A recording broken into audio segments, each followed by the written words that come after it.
o que acontece muito pra gente no consultório hoje? A gente tá educando, fazendo introdução alimentar de crianças de 30 anos.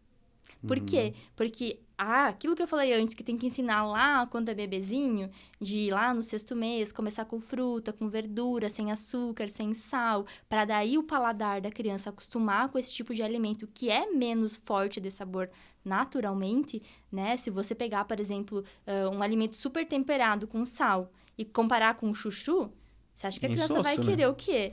Né? Então, a gente tem que colocar isso lá no começo para que quando essa criança seja um adulto, ela tenha esse paladar desenvolvido. Mas tem que manter isso por muito tempo. Porque o que acontece? As pessoas costumam fazer isso às vezes, só que a criança passa por uma fase aí dos 2 aos 5 anos, onde ela recusa muita coisa.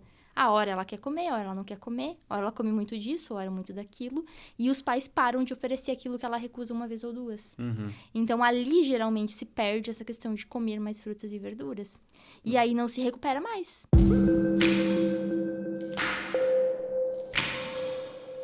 Olá, sejam todos bem-vindos. Começando mais uma edição do Fala Mais, o nosso podcast aqui do oeste de Santa Catarina, onde a gente recebe os nossos convidados para bater um papo com a gente, conhecer um pouquinho das histórias. O Fala Mais, que é um oferecimento das lojas Quero Quero, da Cicobi Valcred Sul, do Mercado Marini, da Vinícola Maier e também do Embutido Serrano. Hoje vamos conversar um pouquinho sobre saúde, eu acredito, né? Vamos conhecer a nossa convidada da semana. Vamos ver se o pessoal tá se cuidando aí, né? Vamos ver o que precisa fazer para se cuidar. Inclusive a gente, né? Se tá se cuidando, se tá tomando bastante água nesse calorão aí, né? O dia que a gente tá gravando tá muito quente, né? Hoje, inclusive, o café foi substituído por água. Vamos hidratar em vez de colocar muita energia aqui hoje. Mas vamos lá. A gente tá recebendo hoje, com muito prazer, a técnica em alimentos e nutricionista, né? Ela que é natural de Ponte Serrada, mas ela morou a vida toda fora de Ponte Serrada. Ela só nasceu no município, né? Pelo que ela colocou aqui nas informações iniciais. Daqui a pouquinho ela vai me corrigir. Daqui a pouquinho. É o contrário. Morou a vida toda em Ponte Serrada?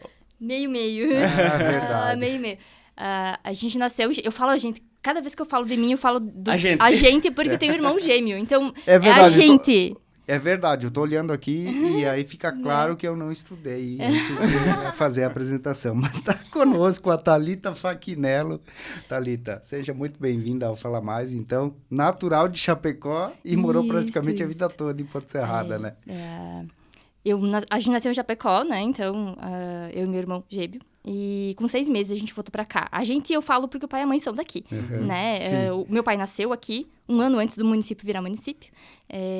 E a mãe veio pra cá pequenininha. Então, os dois moraram aqui a vida inteira, praticamente, fora esse pequeno período que tiveram em Chapecó. E aí, a gente nasceu lá, a mãe, jovem, com 2 crianças pequenas. E aí, eu lembro muito da mãe de vocês falando, né? Quando ela teve o Jonathan... E aí a mãe veio pra cá porque não tinha como cuidar de 2 crianças pequenas, trabalhar e dar conta de todas as coisas, né? Ficou um tempo ela e a gente aqui e o pai lá, mas depois vieram pra cá de vez, assim, então a gente... Morei aqui até os 19, que foi quando eu voltei a Chapecó pra daí estudar. Daí fiz o técnico, aí emendei a faculdade e... A tua mãe, para quem não te reconheceu ainda, a tua mãe é muito conhecida na cidade, né? Dona Lisete. Professora, né? Professora, né? Do Belermino, foi secretária de Educação por um tempo, né? Então, a Dona Lisete, né? A gente nunca fala, a gente brinca em casa, inclusive, né? Que a gente não fala que é filho do Jair, né? É filho da Lisete, porque todo mundo conhece, né? Que o Jair... Geralmente tem a referência, né? A professora Lisete, né? Isso aí. Então, Thalita, vamos começar a nossa conversa, né? Compartilhar um pouquinho aí da tua história de vida, e a gente gosta de fazer essa contextualização, né? Então, tu já contou que é natural de Chapecó, né? Mas morou a vida toda em Ponte Serrada e que retornou a Chapecó para estudar. Então, vamos, eu acho, iniciar justamente por esse teu retorno a Chapecó, né? A escolha da graduação, que inclusive a Thalita, a gente teve essa reaproximação agora, né? As nossas mães são muito amigas. E a Thalita agora é nossa colunista, né? No S+, escreve toda semana sobre nutrição. Mas então, né? Conta pra gente aí. Foi? A nutrição meio que me escolheu, não fui eu que escolhi, assim, né? Porque eu queria fazer alguma coisa e aí eu gostava muito de química. Eu gostava de biologia. A prof. Ângela Guerreiro, assim, me fez me apaixonar pela biologia lá no terceiro ano do ensino médio. E aí tinha um curso no Senai, em Chapecó, chamava Técnico Químico. E eu, isso é legal, deve ser muito legal, técnico químico, eu vou lá fazer, né? Quando eu terminei o ensino médio, eu fiz a vestibular e eu só fiz pra federal. E eu não passei, e eu já não vou fazer alguma coisa, não vou ficar parada. Fui fazer o curso técnico em alimentos, que daí eu descobri que o nome é técnico químico, mas era habilitação em alimentos. E era um curso todo voltado para alimentos. De química tinha o básico de entender como é que é a estrutura dos alimentos, mas de química, o que eu imaginei quando eu me inscrevi, não tinha.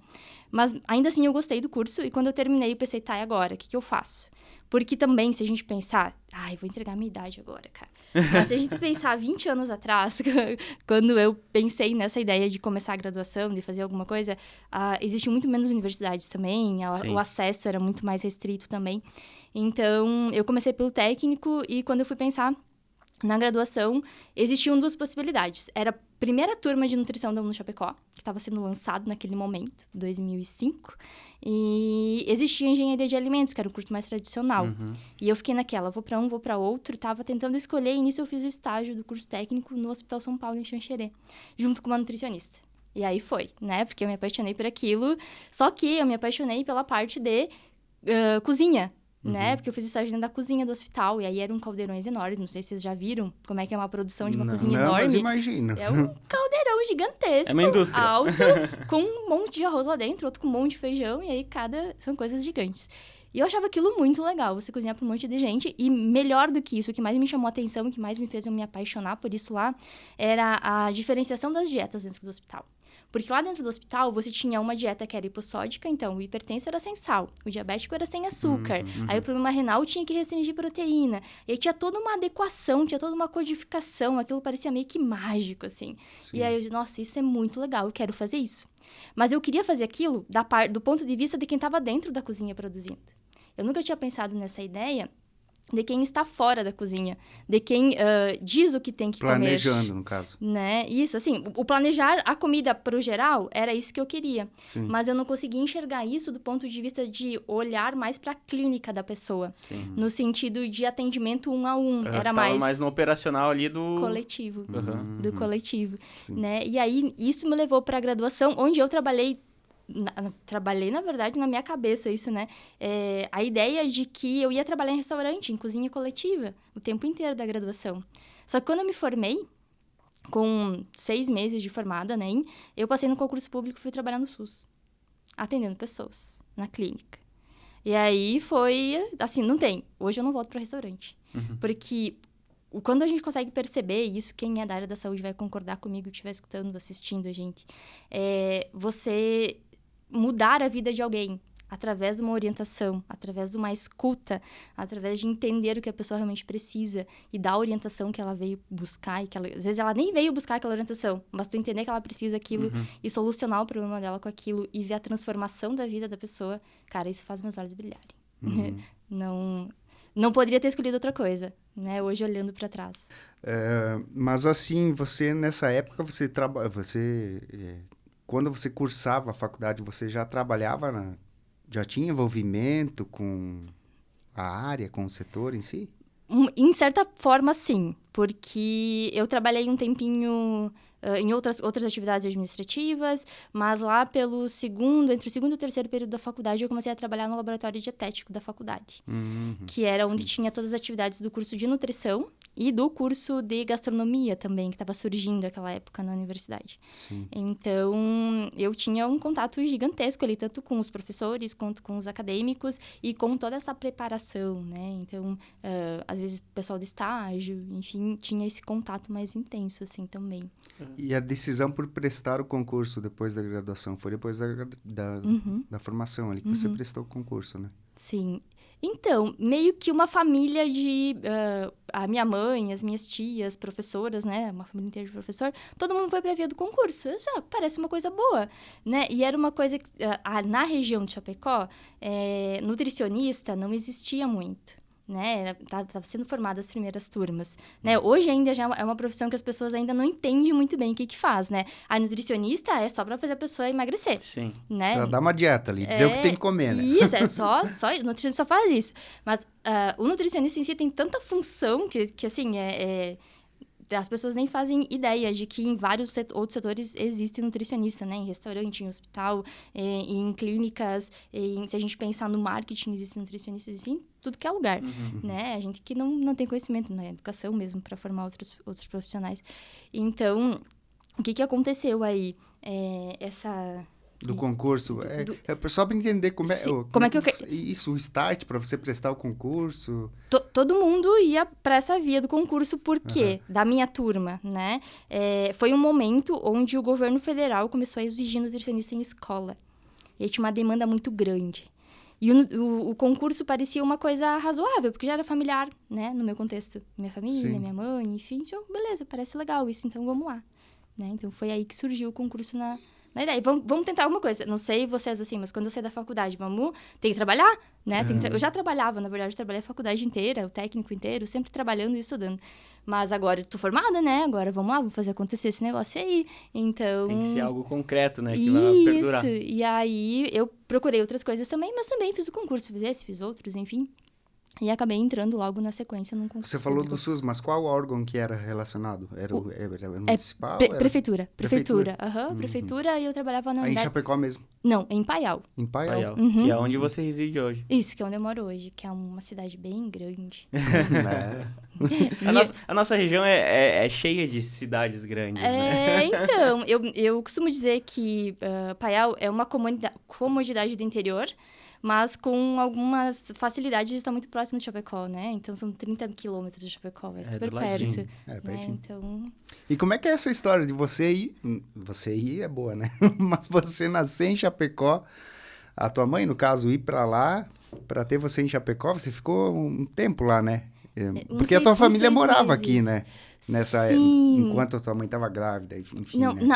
Os meus pais, não. Não? É que, assim, a família do meu pai, quando o meu avô faleceu, que isso tem muito, muito tempo atrás, em 1900 bolinha, enfim, eu nem era nascida ainda, mas o meu avô faleceu muito cedo e a família toda do meu pai migrou para Chapecó. Meu pai ficou aqui. As minhas tias, a minha avó, todo mundo foi para Chapecó. Porque a minha avó tinha uma condição de saúde que não era tão... Assim, o recurso médico aqui não era tão fácil, assim, lá em, sei lá, 1970, 75, talvez. E aí, a família do meu pai migrou pra lá. E a da minha mãe continuava aqui. E aí, quando, em algum momento, aí depois que eles casaram em 82, a gente nasceu em 84, eles foram morar lá. Meu pai e minha mãe. E aí, nessa questão de ter 2 crianças, até porque a minha mãe descobriu que eram 2 crianças com 7 meses, eles estavam preparados para e assim, 2 cabeças aqui, mãezinha, na ultrassom, e aí a minha mãe quase morreu do coração, e aí 2 crianças, agora se vira. E na ultrassom era quem que eles estavam esperando, você ou teu irmão? Era o Ricardo e o Rodrigo. Eu, o Rodrigo, mas daí veio uma menina, né? Então, meu pai acreditava que era um menino, que eram 2 meninos, e era um menino e uma menina. E aí, nessa função que os meus pais moravam lá. Aí depois eles voltaram. Eles ficaram um pouco tempo morando em Chapecó, depois eles vieram pra cá. Voltaram, né, pra ponto. De onde eles não saem mais, né, assim, não existe proposta. Eu queria voltar um pouquinho num detalhe que você comentou ali e que me chama a atenção. Não tem nada a ver com a tua vida particular, depois a gente vai fazendo esse ping-pong, tá?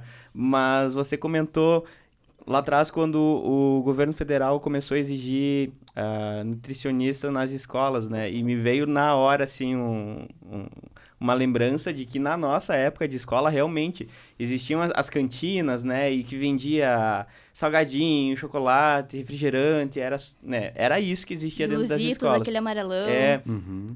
Que eram umas criptonita, né? E a gente adorava, né? E hoje em dia, nas escolas, se extinguiu, né, as cantinas nesse formato e tem toda uma alimentação regrada, né?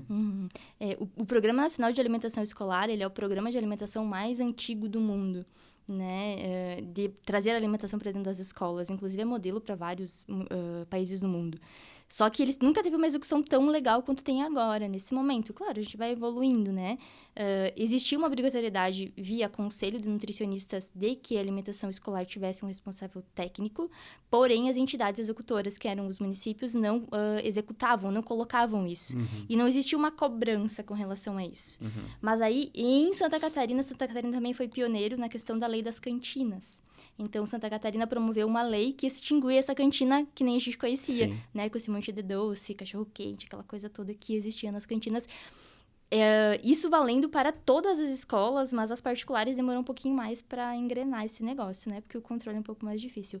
Mas as escolas estaduais e municipais, antes ainda, eu acredito que lá nos anos 2000, essa lei de... Não vou lembrar as datas com certeza, tá, gente? Vocês me perdoem, Sim. mas a cabeça não guarda tudo. Mas acho que lá pelo ano 2000 que se veio essa lei das cantinas.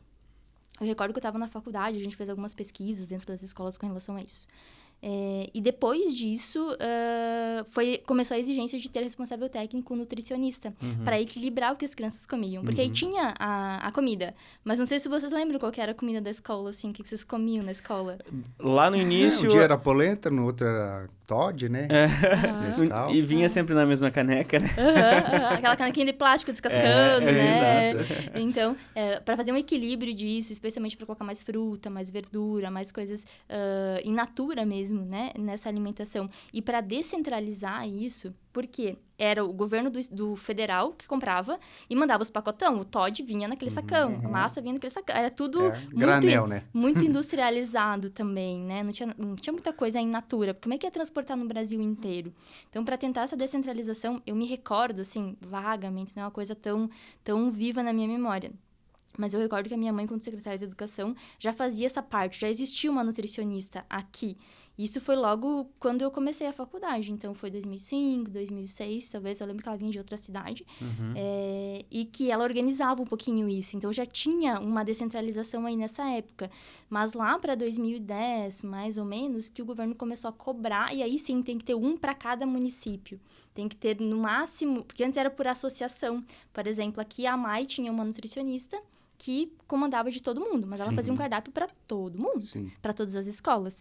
E aí descentralizou para fazer um cardápio específico para aquele município, para aquelas crianças, para acompanhar, porque muito mais, né? Eu gosto de frisar isso com relação à alimentação escolar, eu trabalhei 8 anos com alimentação escolar.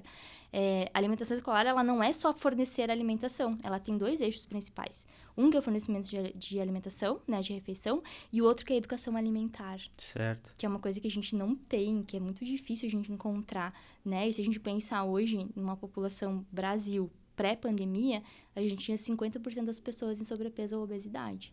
Pós-pandemia, existem algumas especulações que isso subiu para 70%, não tem uma pesquisa confirmada. Mas a ideia é fazer essa educação desde a infância, ensinar o comer, no sentido de o quê, por quê, como, quando, né? Desde pequenininho, para ir criando esse hábito e a criança levar esse hábito para a família. Então, a exigência do profissional nutricionista não era só para adequar aquela alimentação, mas para fazer toda essa outra parte do contexto, né? Educacional também, né? Sim. Porque querendo ou não, tá dentro da escola, né? Então, você tá ali para aprender. E a parte da merenda Sim, faz parte, né? É uma garantia à alimentação, mas não que... E é uma parte de educação também, né? Sim. O estar ali disponível para a criança, o que está ali, ela vai aprender com aquilo que ela está comendo também, né? E você chegou a trabalhar nesse setor de criar os cardápios? Por 8 anos. Enquanto você trabalhou em Chapecó, era com isso, então. Isso, enquanto eu estava lá. Isso na prefeitura de Paial, tá? Para a prefeitura. Como o município é pequeno, são 1.500 habitantes, eu trabalhava, então, 20 horas na educação, fazendo essa parte de cardápios, e 20 horas na unidade de saúde, fazendo atendimento clínico. Certo. Então, sempre que daí nesse período eu revezei essas 2 atividades. Tinha a parte ali de você fazer o atendimento específico, individualizado para as pessoas, né? E como é que é isso daí? Que é justamente o que você disse que gosta, né? Adoro. Porque para uma escola, por exemplo, você vai fazer, tem que ser coletivo, um cardápio coletivo, né? Sim. Você não consegue individualizar o cardápio ali. Você até conversa com uma criança ou outra, chama os pais para conversar, tem a né, questão de das algumas restrições, coisas. restrições, tipo, de intolerância, né? Necessidades alimentares especiais. Agora tá bem forte isso também, né? Também não é uma coisa nova, assim, tão velha, é uma coisa bem recente, assim, né? A exigência de fornecer alimentos específicos para as crianças que têm intolerância à lactose, doença celíaca, hipertensão, diabetes, qualquer necessidade que demande alimentação diferenciada, a escola tem que fornecer. Então, isso também está dentro desse contexto escolar. Isso é indiferente de ser rede pública ou rede privada, isso é bem né? recente, né? Isso é... Sim, tem uns 6, 7 anos, talvez, isso, assim. Que se começou a se falar nisso, né? Ainda hoje, no ano passado, se não me engano, a gente promoveu na região da MOSC um concurso de receitas justamente para atender essa demanda, para informar as famílias, né? Sim. A gente, quando eu falo colegiado de nutricionistas lá da MOSC. Mas aí como é que funciona? A escola faz 2 tipos de cardápios diferentes para esses públicos? Depende do quê? Por exemplo, lactose, intolerância à lactose, né? Que é o mais comum de todos, assim. Existe uma exigência dentro do PNAE também que são de pelo menos... tem um número de gramas de proteína por semana que você tem que servir. Então, acontece, se você não servir carne pelo menos 3 vezes por semana, não fecha essa proteína. E aí, então, tem 3 dias por semana que tem comida de panela, pelo menos. Então, daí, aí, geralmente não tem leite, né? Então, ok, come normal conforme as outras crianças. É no dia que tem iogurte, é no dia que tem leite, é no dia que tem uma preparação que vai isso, prepara com leite zero lactose. Aí adapta a preparação. Mas prepara para todo todos? mundo? Não, para aquela criança. Para aquela. Geralmente, cada nutri adapta de uma forma, mas Sim, o normal é isso, assim, prepara para aquela criança. Né? A gente tinha xícaras identificadas com cor diferente, por exemplo, para servir, né? Onde eu trabalhava uma escola pequena, então todo mundo conhecia as crianças, né? Então, já sabia que era o fulaninho, a ciclaninha, né? Porque você acaba, então, não restringindo as outras pessoas, as crianças ali no caso, de que não passam por essa dificuldade, né, de ter a alimentação. E procura adaptar o cardápio daquela que tenha a condição mais próximo possível das outras. Porque, por exemplo, o dia que eu servi iogurte de morango, era iogurte zero lactose de morango, para ser exatamente igual dos outros. Porque senão a criança também se sente, não, peraí, só eu diferente, como assim? Né? Então tem todo esse cuidado também. Tá certo. Essa questão, como eu comentei contigo, a gente não tem uma pauta específica, então as ideias, elas vêm vindo e a gente vai conversando. A questão da lactose, da intolerância à lactose, né? Acredito que tu tenha conhecimento da área Tenho conhecimento teórico e prático, porque sou intolerante à lactose. E você é intolerante à lactose desde sempre ou isso é uma coisa que adquire com o tempo? Pode ter as duas condições, tá? Eu acredito que eu desenvolvi porque eu não gosto de leite, né? Assim, a mãe fala que eu, desde bem pequena, já recusava, né? E o que é a lactose, né? É o açúcar do leite e a gente precisa de enzimas para digerir esse açúcar, porque senão ele fica lá no intestino fermentando e dá problema. Então, quando a gente pega, por exemplo, um leite zero lactose, ele é acrescido da enzima lactase que faz esse processo, né? E outros produtos que tem, né? Que são zero lactose, por exemplo. Então, o que é o comum? Ou a criança manifestar logo no começo, quando ela começa a ser amamentada, né? E aí, geralmente, até os 3 anos, isso desaparece. Mas, ao longo do tempo, ao longo da vida, a gente perde a capacidade de produzir.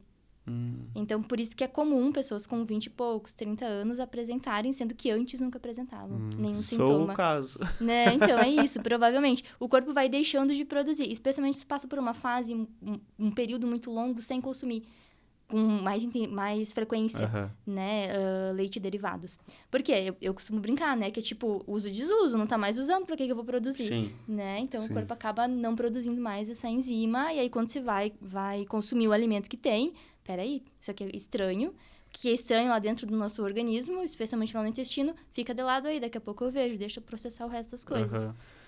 Tu falou do teu caso e falou que você não gosta do leite, por exemplo, né? Mas tem pessoas que gostam muito, né, do leite e seus derivados e são intolerantes. É uma dificuldade também, porque causa muito desconforto, né? Sim. A intolerância, se você acaba não seguindo certas regras ali que são necessárias, né? Sim, tem vários... na verdade, a intolerância, ela tem vários níveis, né? Porque aí você pode ser levemente intolerante ou você pode ter uma intolerância que te causa mais sintomas, né? Mais distúrbios aí. Então, tem que entender. Tu consegue ter uma ideia disso pelo exame que você faz de tolerância à lactose? Consegue. Mas eu gosto de medir isso muito mais por sinal e sintoma. Você toma um copo de leite e você fica todo inchado, né? Ou tem uma urgência para ir no banheiro. Ou fica aquela barriga distendida. Opa, então tu é muito intolerante. Agora, você come um pouquinho de iogurte ou uma fatiazinha de queijo e tu tem um sintoma leve ou nenhum sintoma. Então, tu tem pouca... A tua tolerância é maior. Ou ainda, se a gente pensar no iogurte, por exemplo, o processo de fazer iogurte é transformar o açúcar do leite através das bactérias que a gente coloca lá. Então, você tem muito pouco açúcar nesse leite, que ele já foi transformado. Existe pouca lactose ali. Certo. Então, quando você toma um iogurte, você tem uma reação muito menor, porque a quantidade, né, apesar de ter vindo do leite, a quantidade da lactose ali é muito menor. Então, No iogurte a lactose é menor que no leite. O mais concentrado é o leite em si, né? O leite puro. E esses produtos zero lactose que chama, assim, já ouvi falar, mas eu gostaria de dar um profissional confirmando. Não quer dizer que o produto não tenha a lactose, ele já vem com o remedinho ali, né? Isso, ele vem. A enzima está adicionada junto. Então, ele tem, digamos, o veneno e o antídoto junto ali, né? Assim, uma forma bem grosseira de falar. Mas eles não tiram o açúcar, porque é um processo muito difícil de fazer. Então, eles não tiram o açúcar, eles apenas acrescentam a enzima junto. Porque aí você toma ao mesmo tempo, está ingerindo ao mesmo tempo isso. Então, quando chega lá no teu intestino, é como se ela estivesse naturalmente ali. Da mesma forma, você pode usar comprimidos, por exemplo. Se eu pegar minha bolsa agora, eu tenho os comprimidinhos de lactose ali. Eu quero tomar um sorvete, por exemplo. Eu gosto de sorvete, então eu tenho ali dentro da bolsa, né? Vou lá, tomo um comprimidinho ou 2. E aí, não que... no meu caso, eu ainda tenho algum sintoma. Mas não é um sintoma, né, muito brusco, né? O que eu costumo brincar com os pacientes? Sorvete é uma coisa que tem muito açúcar e muita gordura. Então, quando a gente pensa em lactose, se você não experimentou ainda, você vai experimentar, Jefferson, desculpa, mas eu tenho que te informar isso. Tudo que tiver muito açúcar e muita gordura junto, tu vai perceber que o sintoma, assim, ó, multiplica. Multiplica. Por quê? Porque a gordura, ela potencializa a questão, especialmente de urgência para ir ao banheiro. Urgência para evacuar. Então, o sorvete, eu costumava brincar, que eu nunca tomava sorvete fora de casa. Porque não tinha condições. Aí, com o comprimido de lactose, dá para dar uma postergada nisso. Mas ainda vem um sintoma depois. Justamente por essa junção do açúcar e da gordura.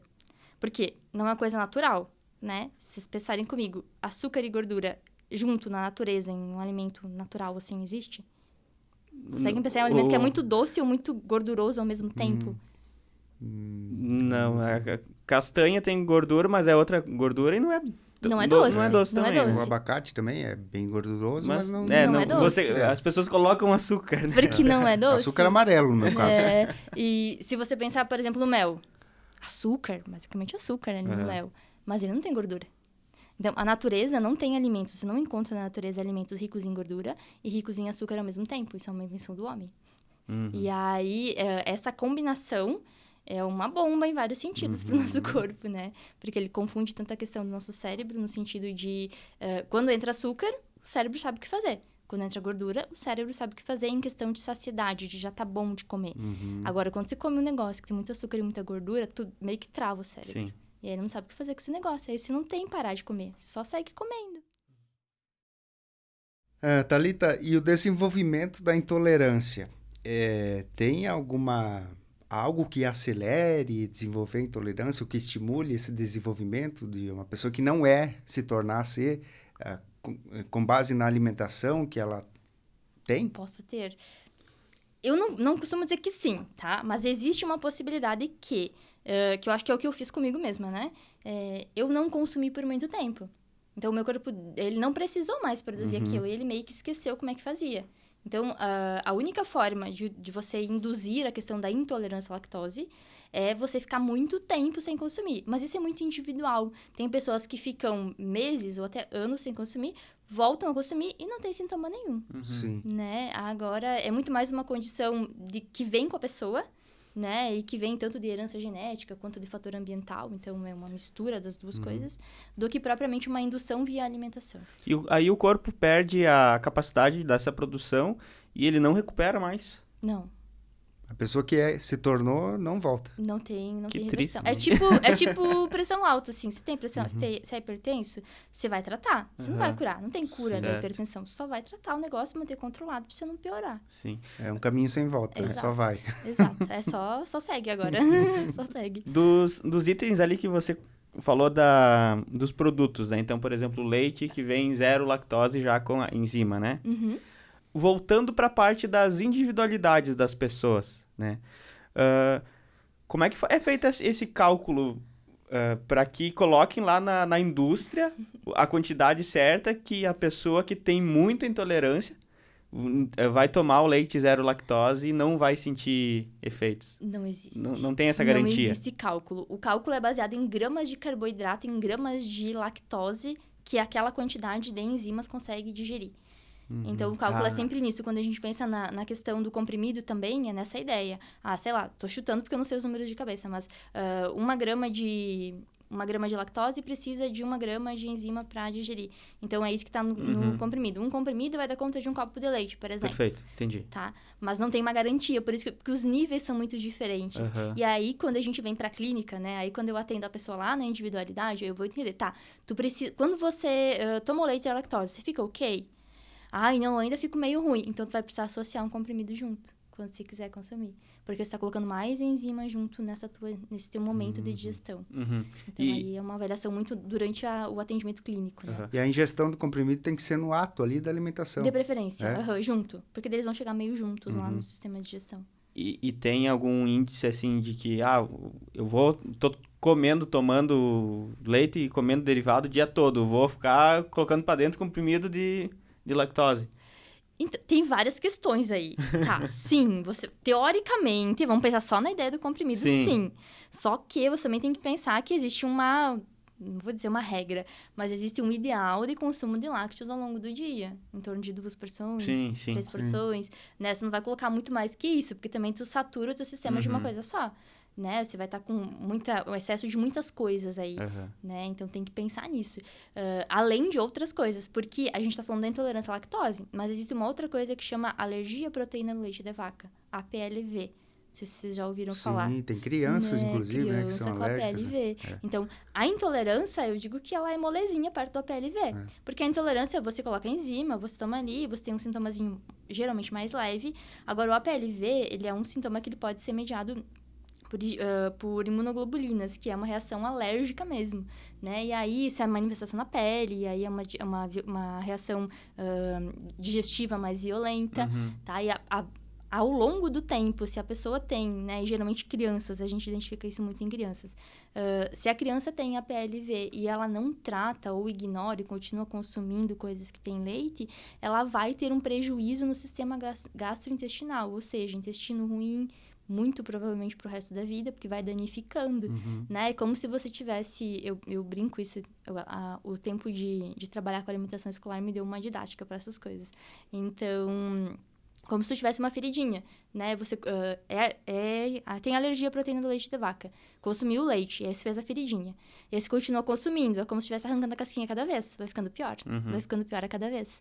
Então, isso vai fazer uma feridinha lá, né? Vai fazer uma úlcera, vai fazer alguma coisa lá no estômago, no intestino. E pode ficar muito pior. Então, não dá pra ignorar. E ela é semelhante no caso ali, A intolerância, as outras alergias? Isso, ela é semelhante à intolerância, eu digo assim, nos sintomas? Nos sintomas. Sim, é muito parecido, Os sintomas digestivos é muito parecido, tá? E o que muitas vezes manifesta de diferença é uma constipação muito grande, ou então manifestações na pele, geralmente. Para criança, especialmente, é coceira na pele, muita coceira. Às vezes, vermelho assim, mais elevado, assim, fica na pele, né, e bem vermelho. E aí, nesse caso, não tem uma medicação que possa resolver, por exemplo, no caso da intolerância, ter comprimido? Não, só resolve o sintoma. Se a criança estiver, por exemplo, trancando respiração, alguma coisa nesse sentido, vai resolver o sintoma daquele momento, mas o tratamento é não consumir. Não consumir. Não consumir leite, derivados, inclusive alimentos que possam ter. E aí começa a loucura de conhecer rótulo, né? Sim. Porque você tem que olhar, por exemplo, biscoito, salgadinho, um monte de coisa do mercado que tem ou que tem traços. E aí porque essa questão da intolerância também, você falou dos níveis, né? Depende da pessoa que é intolerante, ela pode consumir muitas coisas que são derivadas do leite ali, por conta, talvez, da menor quantidade ali da lactose, né? Sim, então... sim. Por exemplo, biscoito que é feito, ou um bolo que é feito com um pouquinho de leite, que quando você vai comer ou vai comer uma fatia de bolo, fica um pouquinho só. Sim. Muitas vezes nem sente, para quem é intolerante. Mas para quem tem alergia, e aí que vem a parte mais triste, porque não sente na hora. É uma coisa meio que cumulativa, né? Então, Sim. você vai dando um dano, mas é um dano muito mais interno Ele vai acumulando. do que você... É como se você estivesse arranhando a feridinha, mas não Aham. estivesse vendo, né? E aí, quando você vê, já tem um problema grande. Que é o caso de várias outras doenças, né? Se a gente pensar, por exemplo, doença celíaca, que é relacionada ao glúten, a farinha de trigo, vai na mesma lógica. Se a gente pensar em diabetes, né? Quantas pessoas vocês devem conhecer que descobriram diabetes quando estavam já com algum problema de cicatrização, Uhum. ou com muito formigamento, ou às vezes até numa amputação de um membro, né? De um Sim. dedo, ou de uma parte do pé, ou alguma coisa assim. Essa parte da diabetes geralmente é... o principal sintoma é esse, né? Ah, tô com uma cicatriz aqui que não tá regenerando, né? Então, Sim. é ali que as pessoas descobrem muitas vezes. E geralmente é uma pessoa que já tem sinais e sintomas há muito tempo, mas que nunca deu atenção. É? Sim. Né? Assim, a pessoa já tem muita sede há muito tempo, ela faz muito xixi, levanta à noite pra fazer xixi, fica tonta do nada, né? Então, são sintomas que confundem com outras coisas. Sim. E as pessoas, às vezes, vão ignorando, Como são sintomas leves, assim, as pessoas às vezes não dão bola, né? Ai, E meu vão- pé tá queimando, hoje a sola do pé tá queimando. Nossa, começou a formigar. Uhum. E aí a pessoa não dá bola, né? Isso acontece com muitas doenças, com muitas coisas. É por isso que eu costumo falar muito, assim, né? Uma das frases que eu mais falo é: a gente não pode se acostumar a sentir dor. Sim. Porque a gente é muito acostumado a isso, né? A gente, é uma dorzinha, é só uma dorzinha de barriga. É só um desconforto aqui. É só uma tontura. Não, mas só aconteceu só uma vez. Principalmente se é, não, e principalmente se é recorrente, né? Se é, Sim. toda semana eu tenho uma dor no mesmo lugar, né? Então, sinto a mesma coisa. Eu tenho dor de cabeça a vida inteira, sempre foi assim. Eu sou constipada, eu não consigo fazer cocô a vida inteira, sempre foi assim. Espera aí, não é normal isso aí, não. Tem alguma coisa muito errada acontecendo. E nos atendimentos que você faz, então... Hoje você ainda trabalha na prefeitura, né? Atendendo. E tem o teu No consultório. consultório, aham. Né? Ambos são atendimentos personalizados para as pessoas. Vamos começar falando pela parte da pública, né? As pessoas que vêm até você, elas chegam de que forma? Elas vão porque elas querem fazer algo já direcionado com a Nutri, ou é por um profissional, um médico que fez o encaminhamento? Onde eu trabalho hoje, de todas as formas. A pessoa vem por demanda espontânea, ela quer, eu quero atendimento para isso, para aquilo, para aquele outro, ou encaminhado de outros profissionais, seja do médico, às vezes o dentista, às vezes a físio, às vezes a psico, a enfermeira, todo mundo encaminha, né? E aí a gente troca uma ideia sobre o que é o encaminhamento, né? O que é necessário, o que o outro profissional entendeu ali, e segue o atendimento. Né? E aí, lá a demanda é assim. Eu sei que não é a realidade de outras cidades, né? Que a maioria inclusive para plano de saúde, por exemplo, tem que ter um encaminhamento médico. Sim. Se o médico não validar, não pode acessar o serviço. Né? A gente tem uma lógica diferente lá, porque tem uma disponibilidade. Né? A organização do serviço faz com que seja disponível isso. E dentre os índices, assim, tu consegue traçar qual que é a principal procura das pessoas que chegam até ti? Como tu falou, no início, tem as pessoas que só vão procurar nutricionista quando querem fazer uma dieta por questões estéticas, por exemplo, né? Perder peso. Perder peso. Ainda é disparado o que as pessoas mais querem, porque é o que elas entendem que o nutricionista faz. Mas, por exemplo, em saúde pública, eu atendo pessoas que estão baixo peso. No meu consultório também eu tenho alguns pacientes assim, né? Que querem ganhar peso, querem ganhar massa muscular. Mas... as pessoas têm um entendimento ainda muito de nutricionista perder peso, perder gordura, cortar comida, parar de comer, né? E, nossa, se existe uma coisa que eu faço é mandar as pessoas comer, né? Não é 1, nem 2, nem 5 pessoas que olham pra mim, Nutri, tu é louca, muita comida, como é que tu quer que eu coma tudo isso aí? Eu vou engordar em vez de emagrecer. Não vai dar certo isso, né? E ao longo do tempo a pessoa percebe que era aquilo que ela precisava, né? Comer um pouco melhor, mais volume melhor, do que um volume pequeno e coisas que não estão nutrindo, não estão dando o que o corpo precisa, né? Isso, assim. Só bolachinha recheada, os itos que a gente falou lá atrás. Os processados, né? E os hambúrguer empanado, e aí assim vai, né? Mas hoje os atendimentos são muito nessa lógica, mas em saúde pública ainda vai ter bastante criança, né? Na questão de de atendimento logo nos primeiros meses de vida, amamentação, introdução alimentar, né? E aí eu vejo, cara, é muito engraçado isso, porque eu atendo, sei lá, 8, 9, 10 anos nessa lógica das crianças, assim. E hoje, pensa, né? As crianças já não são mais crianças, as crianças que eu atendi lá atrás. Então, você olhar para a criança, entender como é que os pais conduziram aquilo lá no começo da vida e entender por que ela tá assim agora, seja bom ou seja não tão bom assim, é uma coisa, é uma validação de todos os dias de que aquilo que você estudou, de que aquilo que você pratica é o caminho certo, sabe? E aí eu vejo, né? E eu falo isso muito geralmente é mãe, né? O que eu acho bem triste, porque eu acho que uma criança tem uma mãe e tem um pai. E geralmente é a mãe que acompanha pra fazer todas as coisas, né? Não vou botar julgamento aqui no negócio, mas já colocando, tá? Geralmente eu falo pras mães, que é quem leva a criança lá. Olha só, aqui no Guia Alimentar da População Brasileira para Menores de 2 anos, o Ministério da Saúde, assim como a Sociedade Brasileira de Pediatria, tá falando que você não deve dar sal para criança até 1 ano de idade. Sal? Sal não pode. E aí eu falo, não, mas a minha mãe sempre fez, né? Porque eu fui criada assim, porque o meu outro filho já fez e não sei o quê. Beleza? Tá, mas eu tô dizendo que assim, lá, nós somos criados uma geração de sobreviventes, eu costumo dizer, porque a gente sobreviveu a várias coisas. Porque os nossos pais eram ruins? Não, porque eles não tinham conhecimento. Não tinha instrução, eles fizeram o máximo que eles podiam com o conhecimento que eles tinham. Eu tenho certeza que eles deram o melhor que eles podiam pra gente. Mas hoje a gente tem muito mais conhecimento disponível. Então, hoje eu falo pra mãe e pro pai assim, olha só, você não pode dar sal, por quê? Porque esse sal, pra você, que tem 60 quilos, tem uma ação. Pro teu bebê que tem 5 ou 6, tem outra ação. Então, isso vai acumular lá no sistema dele. E aí, quando o jovem adulto de 20 e poucos anos começa a ter pedra no rim, pedra na vesícula... Nossa, mas eu não sei o que eu fiz da minha vida pra isso. Sim, é acumulativo, né? Começou lá Você atrás. não fez, mas os teus pais fizeram. Então, é uma coisa que vem de muito tempo. Então, eu acho que essa educação alimentar e nutricional falta muito na nossa sociedade, assim, de modo geral. Por exemplo, esse negócio do sal, falando... Pensa que é o sal in natura, né? Mas o salgadinho, né? Tem tanta coisa ali que, cara, é carregado de... Sim. Isso eu falo do sal. Por quê? Porque até os 2 anos de idade, a recomendação é não dar nada de açúcar e não dar nenhum alimento ultraprocessado, que aí entra qualquer coisa que tenha mais que 3 ingredientes. Até os 2 anos. Até os 2 anos de idade. E o sal até 1 ano. Sal até 1 ano. De preferência até 2, mas se fizer até 1 já tá muito bom. A recomendação é essa. Só alimentação e o açúcar natural. Comida de verdade. Comida, exato, né? Comida. Mas, por exemplo, a comida, for fazer um macarrãozinho ali, um feijãozinho, tem que ser sem sal daí pra criança até 1 ano, sim. Né? O que eu recomendo pras mães? Sabe o que você faz? Faz tudo sem sal.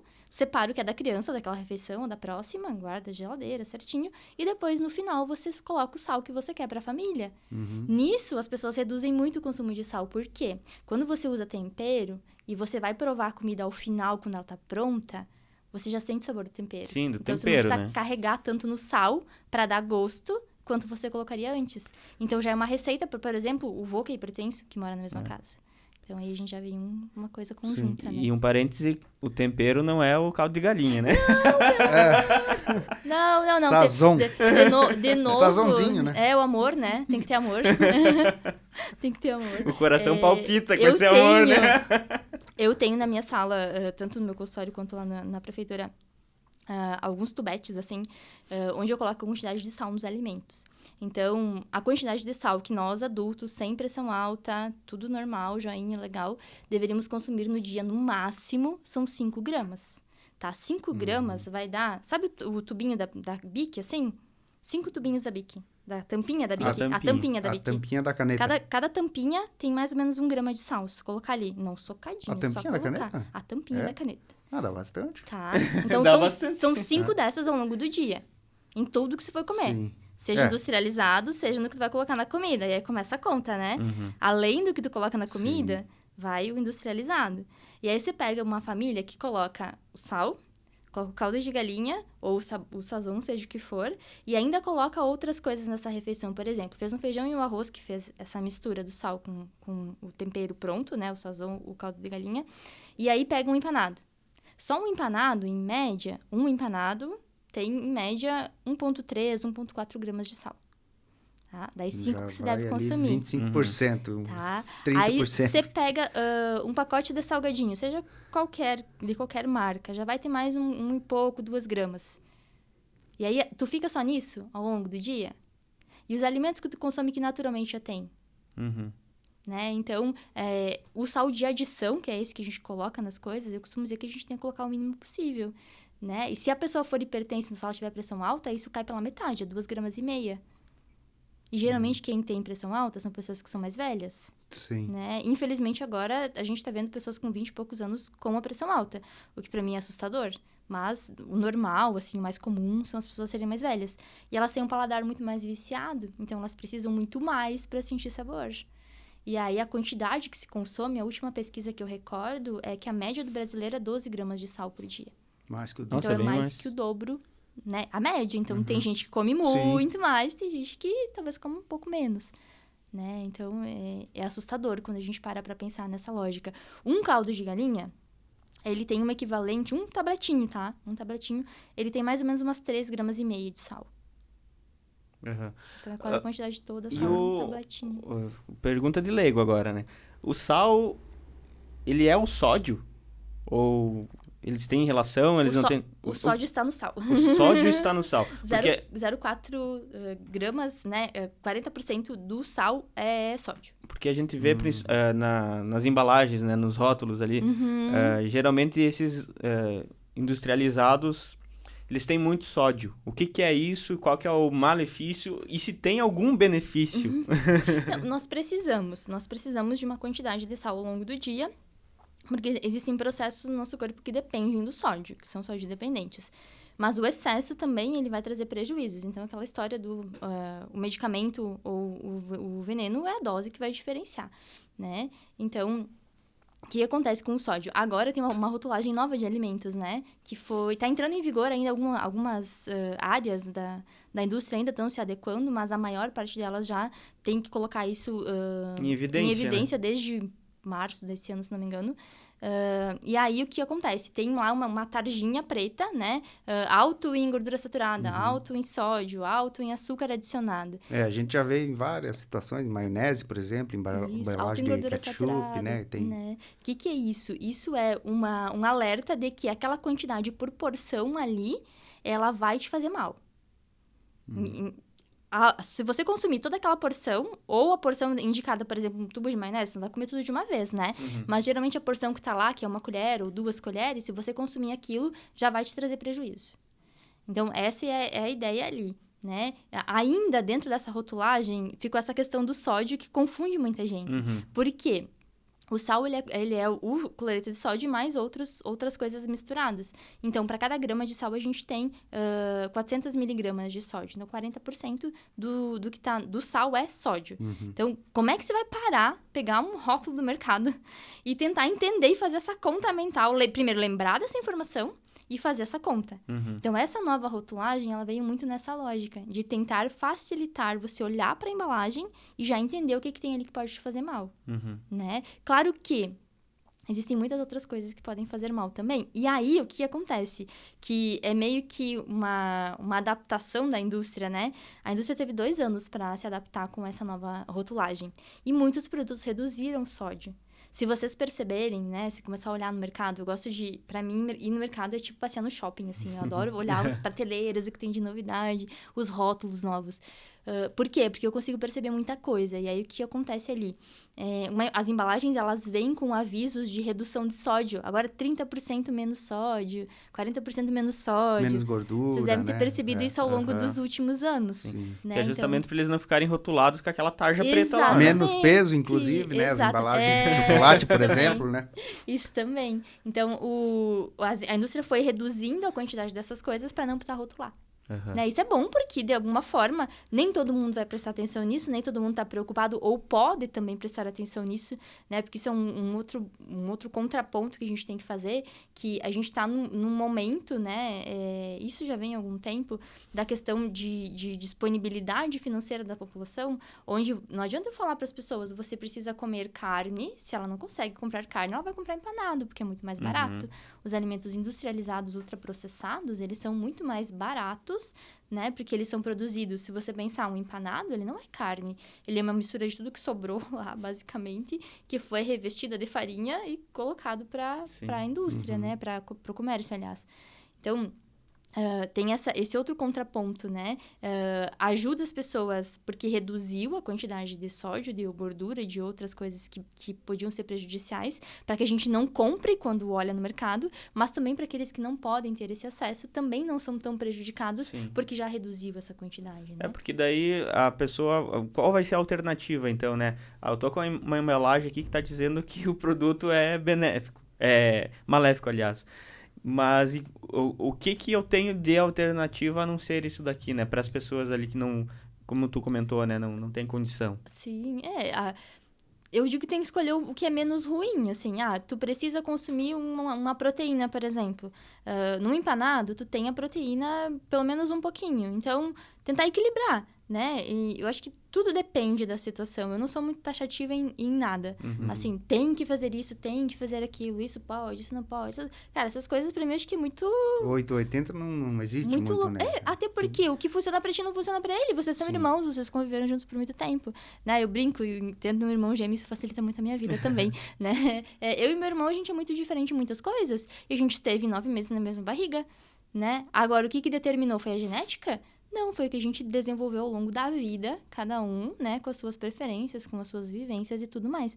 Então, o que funciona para um não necessariamente funciona para o outro. A gente tem que avaliar essas questões individualizadas, mas, de modo geral, comer comida de verdade. Coisas da natureza, né? O que você... agora não mais tanto, né? Porque a geração das avós já são umas avós mais novinhas agora. Mas, alguns anos atrás, eu costumava dizer, o que a sua avó reconhece como comida, você come. Se você mostra pra sua avó, ela não reconhece aquilo como uma comida, assim, ó, duvide. Tem um pezinho atrás. Se ela fala para de comer besteira, é porque aquilo ali não é... Exato, né? A besteira da avó, o que é? O docinho que ela faz, né? É o bolo. É abóbora, né? Aquele docinho de abóbora. E aquela coisa caseira, feita em casa, não com um monte de, né? Hoje a gente já pega umas avós que elas vão lá no mercado e pegam um prontinho. Ou então ela pega o pacotinho pronto do bolo, só mistura o ovo ali e foi, né? Então, temos um perfil de avós um pouco diferentes agora. Atualizados, né? Você falou, Thalita, desses gramas ali, 5 gramas do sal, por exemplo. Mas aí tem a questão do sódio, né? Que você falou também que cada grama de sal tem 40% de sódio. Tem também um limite aí para o sódio, por exemplo? Porque a gente, voltando à questão, nas embalagens a gente não vai ver ali quantidade de sal, né? Vai ver a quantidade de sódio. 2.000 miligramas. 2.000 miligramas. Que é o que tá lá na tabelinha. Se você comparar o percentual ali, quanto que atinge do percentual diário, ele vai colocar isso. Aquele é o percentual. Isso, a gente baseia os 5 gramas de sal no sódio, né? Então, é isso. Os 40%, basicamente, ali dos 5 gramas. Prof de matemática na cabeça, né? Não adianta. Agora o assunto vai ficar uma merda. Vamos falar merda, é isso agora? Tipo assim... Não vamos nem colocar o pi. Então, eu falo muito isso e as pessoas ficam meio assim com essa cara, que nem vocês ficaram. Tipo, fazer cocô bonito, como assim? O que é fazer cocô bonito? Eu começo pela escala de cocô, porque existe uma escala de tipo de cocô que chama escala de Bristol, né? Que estão 7 tipos, e aí você classifica se tá com o intestino ok ou não, de acordo com como é que tá a evacuação.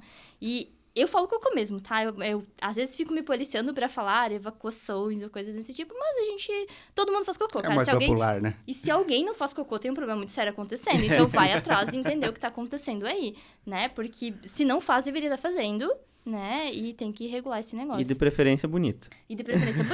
Porque também é um problema se não tiver bonito, né? Eu fico pensando aqui o que é bonito esse negócio aí, não tem bonito. Primeira coisa, eu vou perguntar, vou constranger vocês já assim, na lata, né? Vocês olham o cocô de vocês? Depois vocês fazem cocô? Vocês abrem lá e olham? Sim. Justamente é normal, né? Pela preocupação de saber se eu tô ok. Se tá ok. Então, não é tão normal assim. Tem muita gente que fala pra mim, eu não colhei, não sei como é que é. Fecha lá, dá descarga e deu. Vai embora, meu filho. Tipo isso. E o que acontece?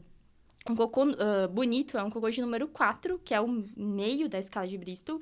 E ele é um cocô que ele é macio. Eu digo que ele é em forma de salsicha, né? As pessoas falam bananinha, mas quem escuta não vai querer mais comer banana. Então, eu falo salsicha porque eu não quero que as pessoas comam salsicha mesmo, então tá tudo certo, né? Em forma de salsicha, ele é liso, compridinho, sai inteiro, não sai bolinhas, não sai muito mole, nem muito duro. Não tem ondulações, né, na superfície desse cocô. Isso é um cocô bonito. Tá? Inclusive, tem um professor que fala assim, sabe aquele cocô que você nem precisa usar papel higiênico? É esse aí que é o cocô bonito. Isso é o cocô bonito. Esse é o bonito. Tá? Por quê? Porque você não precisa fazer esforço, porque ele sai naturalmente, porque você não fica com a sensação de que precisa fazer mais e que você não consegue. Certo. E a pergunta agora, como ter um cocô bonito?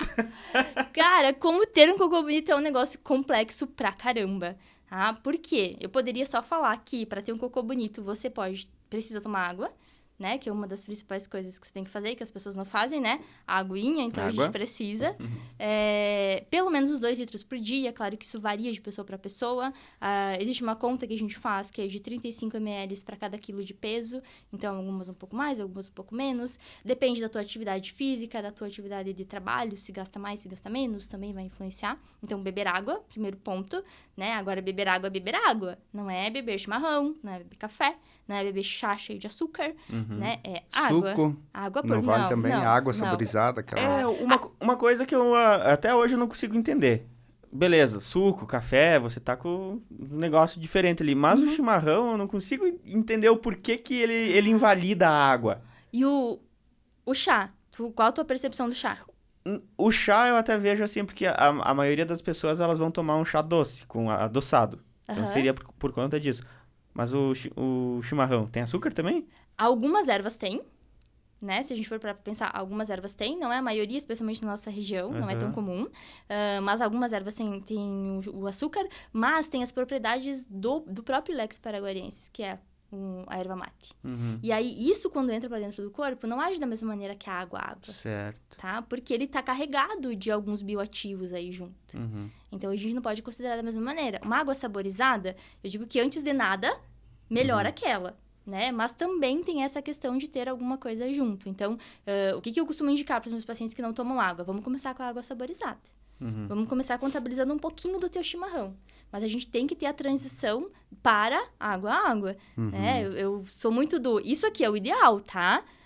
A gente tá aqui, e aqui é o ideal. Então, a gente vai construir um caminho até chegar no ideal. Porque entre sair do 0 e chegar no 100, né? Não dá pra ser em velocidade tipo de Ferrari, assim. Tem que ir que nem fusquinha. E a água, no caso, é a água da torneira mesmo. Você abre, ou do filtro, no caso, né? Normal, água. Toma... Se ela não estiver contaminada, tá tudo certo. A água mineral, tem diferença? Não, em questão de efeito? É. Não. E a água gaseificada?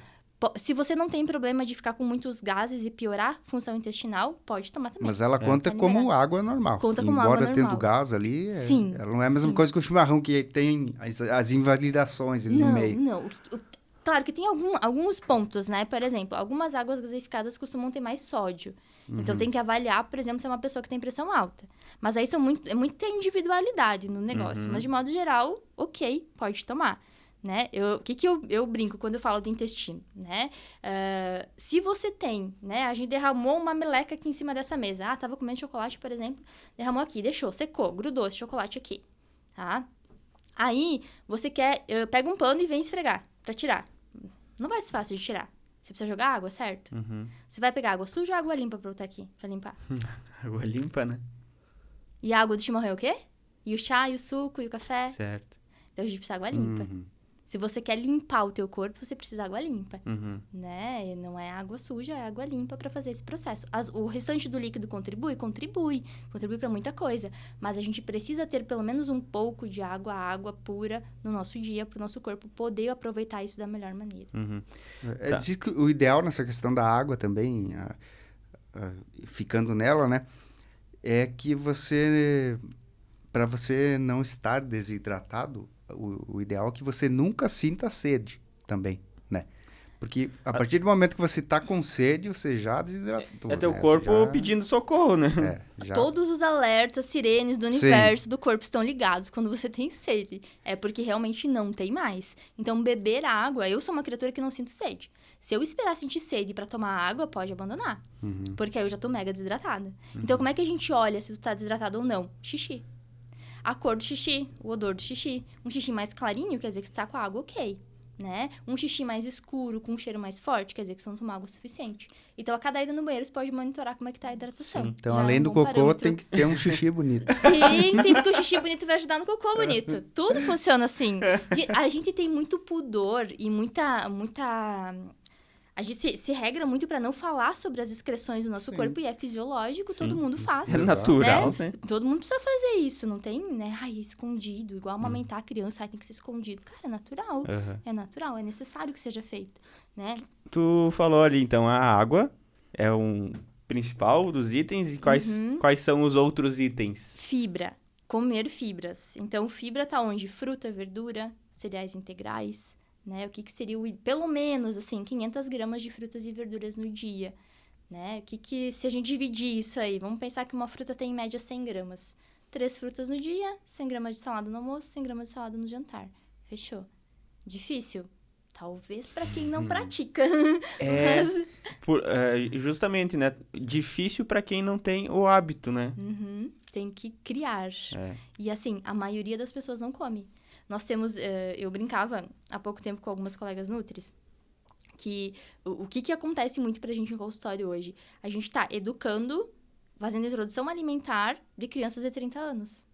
Por quê? Porque aquilo que eu falei antes, que tem que ensinar lá quando é bebezinho, de ir lá no 6º mês, começar com fruta, com verdura, sem açúcar, sem sal, para daí o paladar da criança acostumar com esse tipo de alimento que é menos forte de sabor naturalmente, né? Se você pegar, por exemplo, um alimento super temperado com sal e comparar com o chuchu, você acha que a criança vai Insosso, querer né? o quê? Né? Então, a gente tem que colocar isso lá no começo para que quando essa criança seja um adulto, ela tenha esse paladar desenvolvido. Mas tem que manter isso por muito tempo. Porque o que acontece? As pessoas costumam fazer isso às vezes, só que a criança passa por uma fase aí dos 2 aos 5 anos, onde ela recusa muita coisa. A hora ela quer comer, a hora ela não quer comer, a hora ela come muito disso, a hora muito daquilo. E os pais param de oferecer aquilo que ela recusa uma vez ou duas. Então, ali, geralmente, se perde essa questão de comer mais frutas e verduras. E aí, não se recupera mais. E vão no fácil, né? É isso. E E existe o que é a fácil? É a bolachinha, é o refrigerante. E existe muito uma cultura de recompensa, né? Porque os pais... Hoje, a realidade que a gente tem é pai e mãe trabalhando fora o dia inteiro, loucura de trabalho, chega em casa, as crianças ficam na creche ou com o cuidador, chega em casa e aí, eu preciso compensar a minha ausência. Eu vou compensar a minha ausência com o quê? Um Kinder Ovo. Com um doce, com uma bolachinha, com alguma coisa que a criança gosta muito. E geralmente é comida. Vocês já perceberam isso? Como a comida está muito relacionada com aquilo que é emocional, né? Sim. Então, tem muito essa relação emocional. Vou voltar nisso daqui a pouco. Vamos terminar de falar uma coisa. Percebam como eu sou uma pessoa que vai nos assuntos, Mas assim, que bom, né? né? Quer dizer que Mas tem a muito conteúdo. Você falou da comida como recompensa. Eu acho que não é só para criança, para todo mundo, né? Porque Nossa! é muito bom comer, né? Nossa, cara, eu digo isso. Quando a pessoa chega pra mim e fala assim, ai, Nutri, eu não quero passar contigo porque eu não quero parar de comer. Tá, e tu acha isso por quê? Cara, comer é a melhor coisa do mundo. Comer é uma das únicas coisas que a gente faz a vida inteira, todo dia. Né? Se a gente parar pra pensar várias vezes ao dia, porque é muito bom, né? Porque, inclusive, comer dá uma recompensa muito boa em questão de hormônio pro nosso cérebro. Quando a gente tá feliz, a gente come. Quando a gente tá triste, a gente come. Quando a gente tem uma coisa legal pra comemorar, comemorar. Né? Então, a gente come, né? Tudo vira comida. Tudo vira comida. Não adianta, né? Quando você vai receber uma pessoa em casa, qual que é a primeira coisa que você pensa? Pensa O que vai oferecer, né? O que eu oferecer pra essa pessoa comer? Meu Deus, eu em visita não tenho nada. Exato, a gente já começa a desculpar, né? Eu lembro da minha mãe, assim, cara, tu não avisou que vinha, eu não preparei nada, não tem nada de bom pra comer em casa. Como se o que tem em casa pra comer todo dia não é bom, né? Então, E é isso, assim, a emoção e a comida, elas são muito juntas, muito juntas. Isso vem, claro, lá da infância, muitas vezes, de que se você comer a comida, você ganha o doce, né? Então, tem toda essa negociação que não deve existir lá. Por favor, pais que estão escutando, não façam isso. Não negociem com comida, tá? Porque isso é uma construção mental muito difícil de desconstruir depois, né? E a gente tem muitos adultos, e eu vejo isso no meu consultório todo dia. É quase o petisco que tu dá pro cachorrinho lá quando ele senta. Exatamente, exatamente. Só que o cachorro, se você deixar de condicionar ele por algum tempo, ele para. Ele reaprende, né? Porque ele... Ah, ok, não vai mais acontecer. Né? Tenho duas em casa, então eu sei como é que funciona. Elas são viciadas em petisco. Mas a criança não, porque a criança é um ser pensante. A criança, ela processa. E a criança, muito mais do que qualquer outro serzinho, ela vai entender o ponto fraco do adulto. Porque ela entende que se ela fizer isso, ela não faz por mal. Claro que a criança não faz isso por mal. Ela não faz planejado, pensado. Mas se a criança quiser, e ela vai procurar tudo para atender aquela necessidade dela, e ela vai fazer aquilo que é necessário. Então, ela vai dar uma choradinha, vai dar, ai, pai, ai, mãe, né? E aí, os pais vão ceder. Então, é muito mais fácil o pai e a mãe não ceder a isso se tiver um hábito melhor. Então, se o pai e a mãe são acostumados a comer fruta e verdura, né? A comer aquelas 500 gramas, eles vão oferecer esse tipo de coisa para a criança. Quando a criança pedir, ele vai ter essa oferta. Ensinar pelo exemplo, né? Ser a referência. Exatamente, exatamente.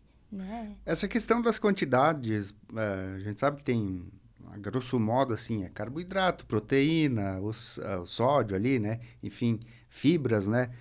E fora isso, muitas outras coisas, né? Mas tem uma quantidade, assim, que sirva de regra para todo mundo, de uma forma geral, a pessoa que é saudável, a pessoa que a gente deve ingerir diariamente, quanto de proteína, por exemplo, quanto de carboidrato, e a água que, né, você falou já. Existem médias, e aí eu falo para a população geral, sem pensar em pessoas que estão doentes, né? Pessoas que têm alguma doença específica, a gente tem que lidar um pouco diferente, mas 60%, até 60% de carboidrato no nosso dia.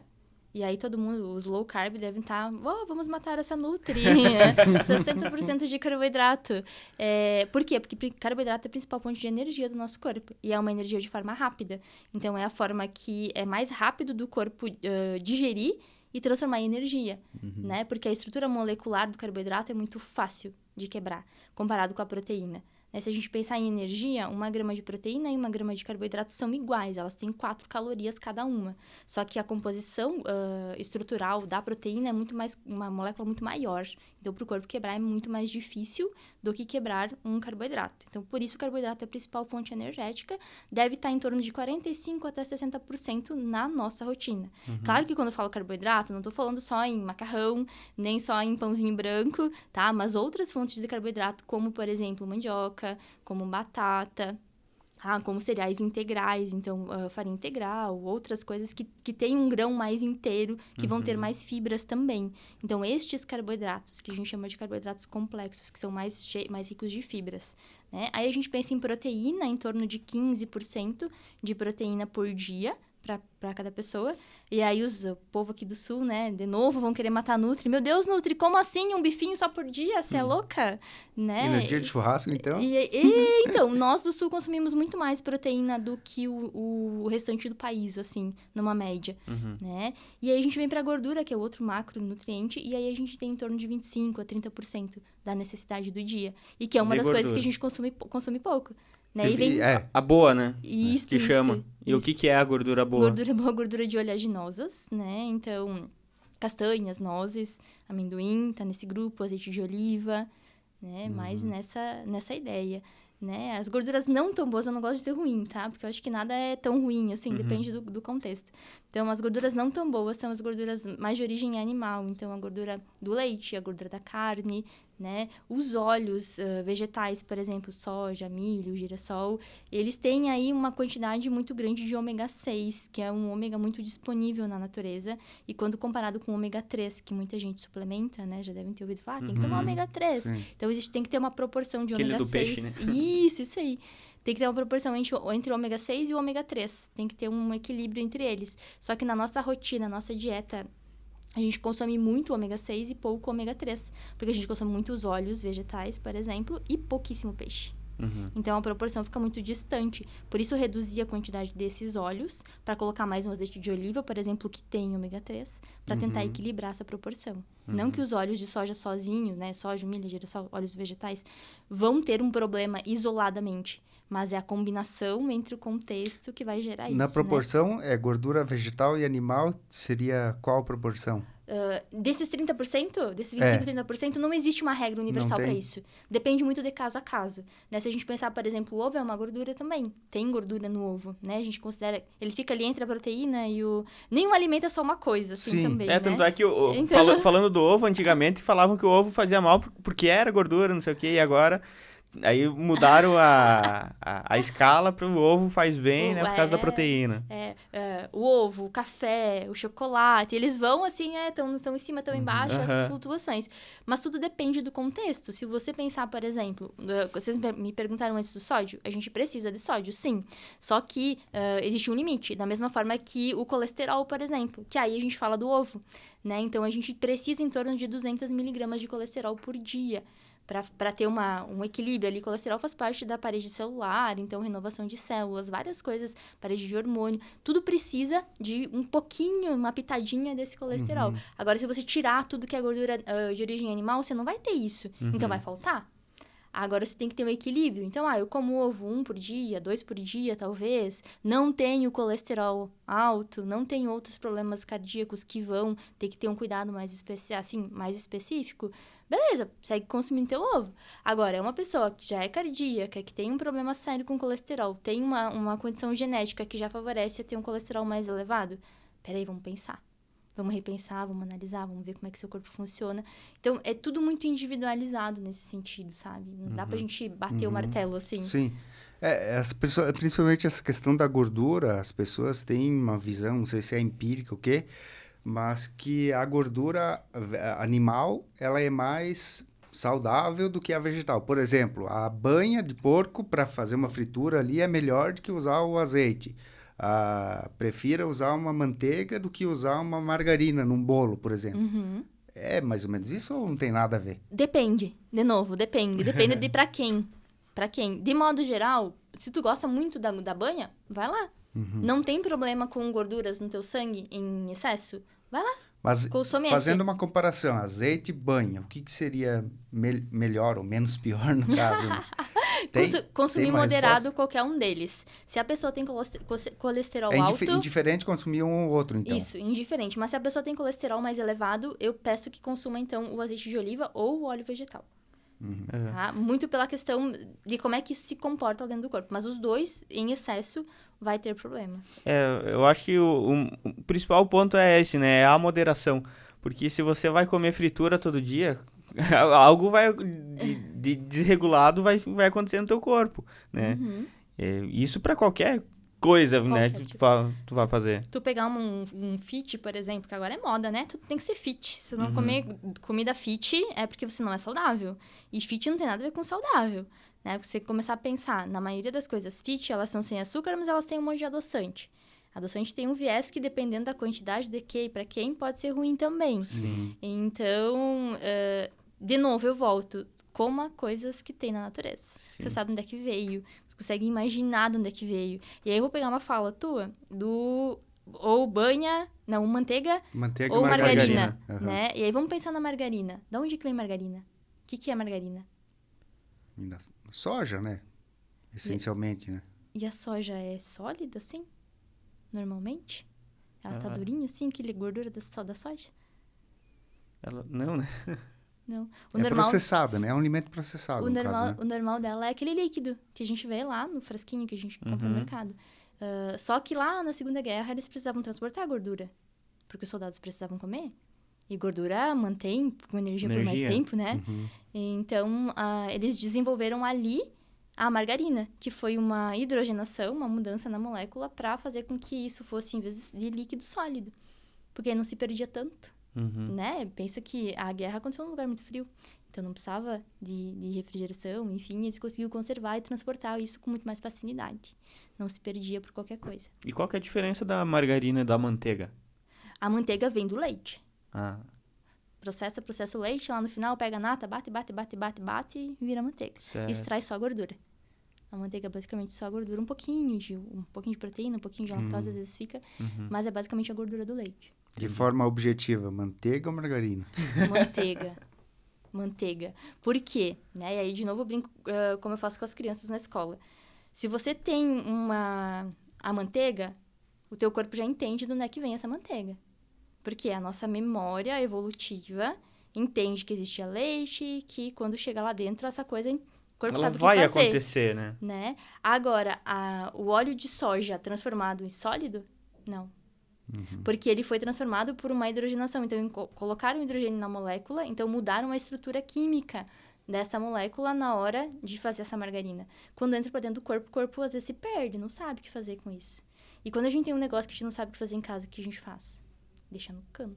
Daqui a pouco eu vejo. Daqui a pouco eu vejo. E vai vindo pro canto, E daqui a pouco eu vejo. E quanto mais no canto, e quanto esse canto for mais perto do coração, né? Se for no abdômen, vai subindo. E aí, a chance de você ter um problema cardíaco por conta disso é grande. Não quer dizer que necessariamente eu vou comer margarina, pá, grudou lá nas veias do coração. Não é isso, né? Mas é que é um tipo de alimento, que é uma gordura saturada, que é uma gordura que vai predispor mais a isso. Sim. Né? Tem a chance maior. Não é caminho direto, mas é uma chance maior disso acontecer. Se você come todo dia, come em volume, né? Essa situação da gordura saturada, por exemplo, né? A gente ouve muito dizer que é um vilão, né, para a saúde, né? Para a questão do entupimento de artérias ali, veias e tal. Porque, como você falou, ela gruda ali, né? E não sai, né? É difícil. Tem muitos alimentos que são ricos em gordura saturada, né? Pode dar alguns exemplos para a gente saber, assim, para as pessoas poderem evitar também? Gordura da carne. Então, gorduras da carne, pele do frango, né? Tudo que for de origem animal vai ter uma quantidade um pouquinho maior também, né? Então, a gente tem que ter um cuidado com isso, além dessas coisas industrializadas. Tudo que for ultraprocessado, então, biscoito, seja bolacha Maria, bolacha maisena, bolacha recheada, ou então wafer. Aquela bolachinha de água e sal também, né? Que o pessoal acha que é muito saudável, na verdade, é o contrário. Tudo o que for ultraprocessado, e esses são ultraprocessados. O que eu costumo colocar de regra para ultraprocessado? Tem mais que 3 ingredientes na lista, pode colocar na lista do ultraprocessado.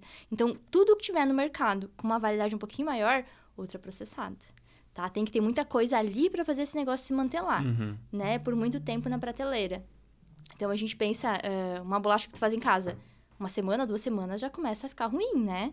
E aquela fica ali meses, 1 ano, 2 anos de validade, né? Então, isso precisa de aditivos. Esses aditivos vão contribuir e um deles é a gordura saturada, né? Então, a gente pensa nessa lógica de gorduras, e aí não é só a gordura saturada em si. A gordura saturada, ela é mais prejudicial. Mas aí, quando você tem um consumo muito grande dessas gorduras que não fazem bem, e o conjunto de todas elas, um desequilíbrio, como eu falei, por exemplo, entre ômega 6 e ômega 13, e aí vai em várias lógicas, você acaba tendo um acúmulo maior de gorduras de modo geral.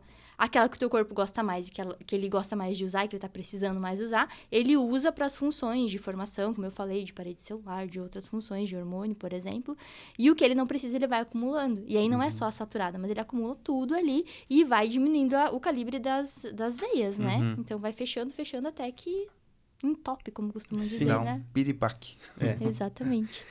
Então, nossa, cara, a gente começou a falar do cocô bonito e se perdeu, né? Então vamos voltar. Vamos voltar. A história do cocô bonito é assim.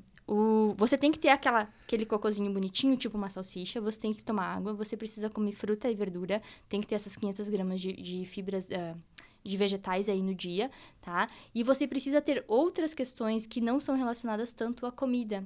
Por quê? Se você não for uma pessoa que se movimenta, o teu intestino é mais preguiçoso. Então, acompanha movimento... Exato. O movimento do corpo estimula o movimento do intestino, o peristaltismo. Então, você precisa se mexer, né? E o se mexer não é... mas eu vou até ali 1 quadra caminhando e volto todos os dias. Não, é um movimento mais ritmado, de uma duração um pouco maior, que seja uma coisa mais frequente, 2, 3 vezes na semana. Eu vou caminhar por 15 minutos, por 20 minutos, perfeito. Para ir até o trabalho eu gasto esse tempo, então vai caminhando, muito bom, né? Faz alguma coisa nesse sentido. Então, se movimentar faz muito sentido.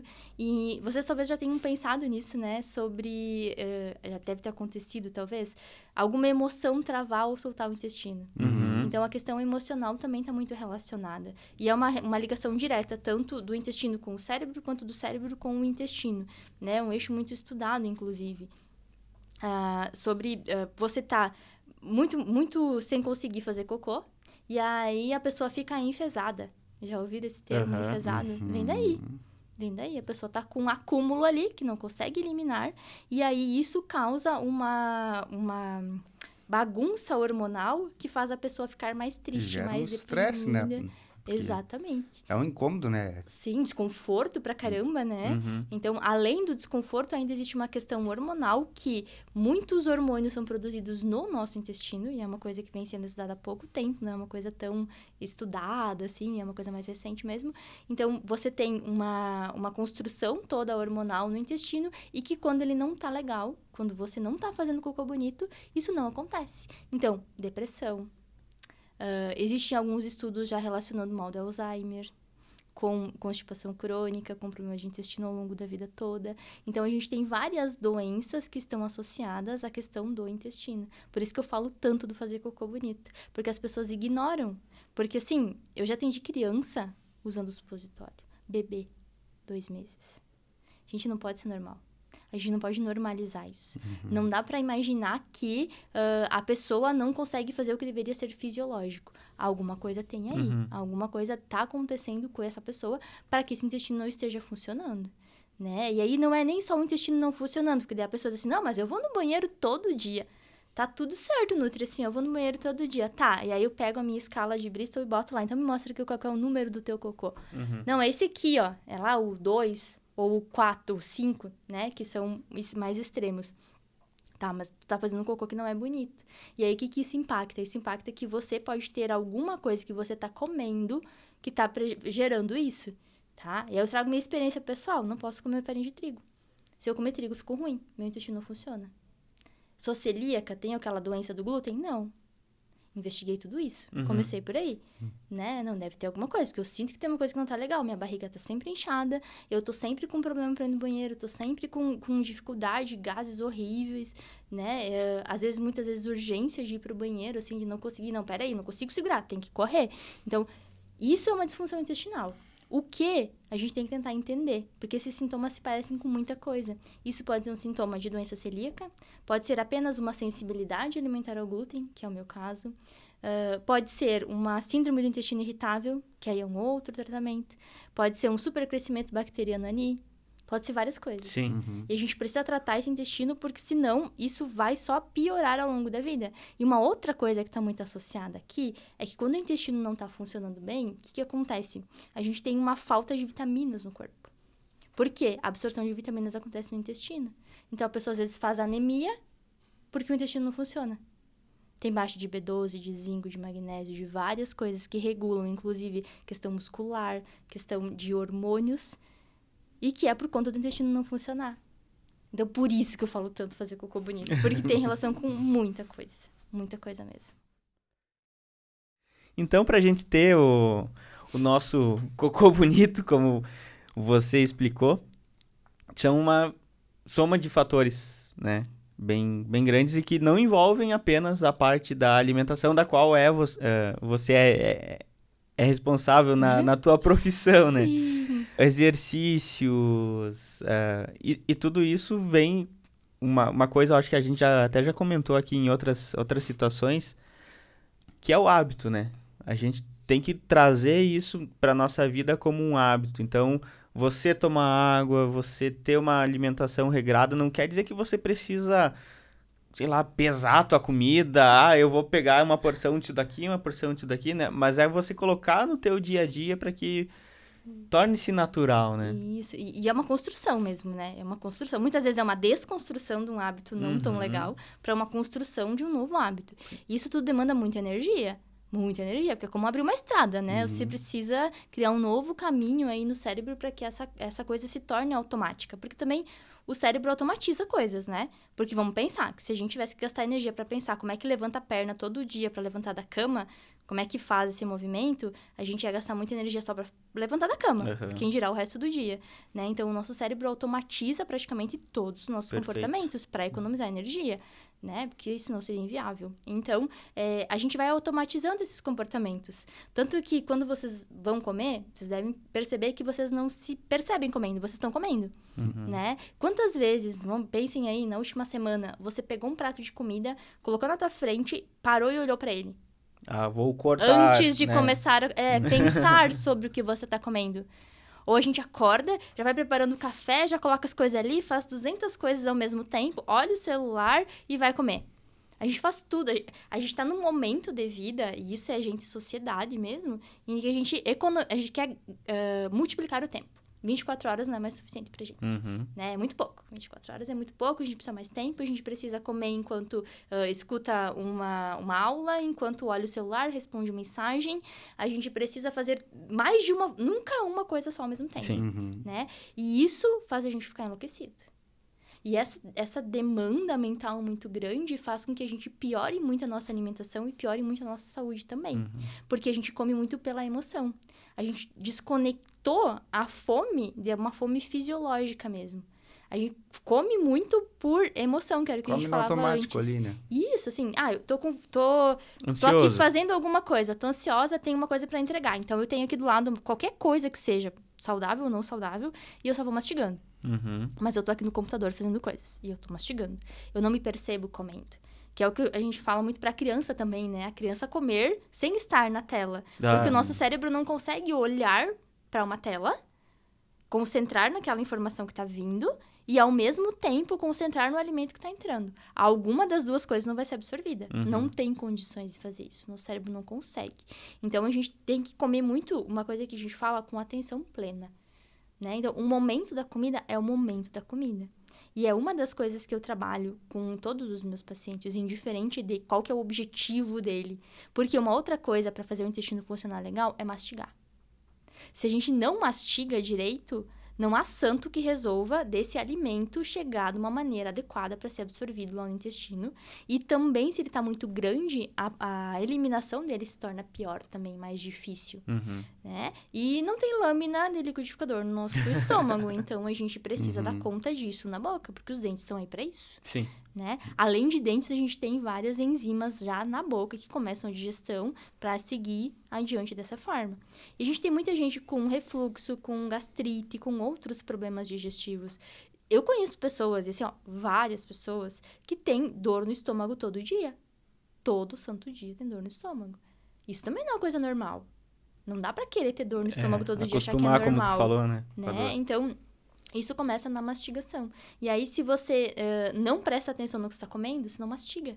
Porque só está colocando para dentro. Uma das coisas que eu ensino para os meus pacientes é usar a técnica do garfo. Que é você pega o teu garfo, coloca a comida na boca, mastiga, larga o garfo aqui. Tu só pode pegar no garfo de novo depois que você terminar de mastigar e engolir. E é um exercício de paciência, né? Porque o que a gente faz? Já tá aqui esperando. Sim. Né? Já tá esperando. Então, começar a mastigar melhor esse alimento vai fazer com que você tenha muito mais... coma muito menos. Sim. Porque se você tá mastigando, você tá dando informação pro teu cérebro que tá entrando comida. Ao mesmo tempo que você mastiga melhor, o teu estômago tem tempo de produzir e liberar esse ácido para fazer a digestão. Porque senão isso vai ser muito difícil, né? E aí, levanta a mão aqui quem nunca fez isso, porque a minha não vai ser levantada, de comer até a comida tá aqui, ó. A comida tá tão boa, mas tão gostosa. Ou você come rápido e... Isso, um momento que você tá tão cheio de coisa pra fazer, que você come tanto que a comida tá aqui e você não tem mais pra onde colocar, mas você ainda tem sensação de fome. Parece que você ainda precisa comer mais. Isso é uma coisa muito comum da gente fazer. Que acontece por conta da velocidade que tá se alimentando. De não prestar atenção, de estar comendo super rápido. Almoçar em 10 minutos, né? Isso. Às vezes menos, tem gente que come menos que isso. 5, 10 minutos é uma loucura, né? Então, às vezes, eu falo isso porque eu como bastante devagar, né? E às vezes, e como bastante também, né? Às vezes parece que eu como mais do que realmente como. Porque eu demoro para almoçar ali. Às vezes fico meia hora, 40 minutos almoçando, né? Mas é uma questão de hábito mesmo, porque eu conheço pessoas que, por conta de terem uma vida bastante turbulenta, assim, e não terem muito horário para disponível para almoçar, para parar, para fazer a refeição. Eu acho que, não sei se é a principal refeição, mas uma das principais, que é o almoço, né? Elas comem de forma muito acelerada.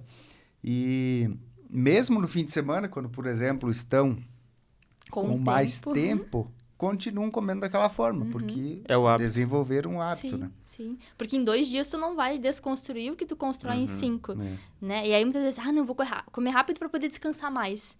Mas que qualidade de descanso é essa que teu estômago não consegue processar se ficar ruim a tarde inteira? E para você fazer essa reeducação, esse exercício de desconstrução, tu acha que estipula mais ou menos um tempo, assim, para isso acontecer, seja para você mudar um hábito alimentar ou para mudar a forma como você se alimenta, né? Na velocidade que você se alimenta. Então, eu costumo dizer que não é só o que a gente come, mas o que, como, quando, quanto e com quem.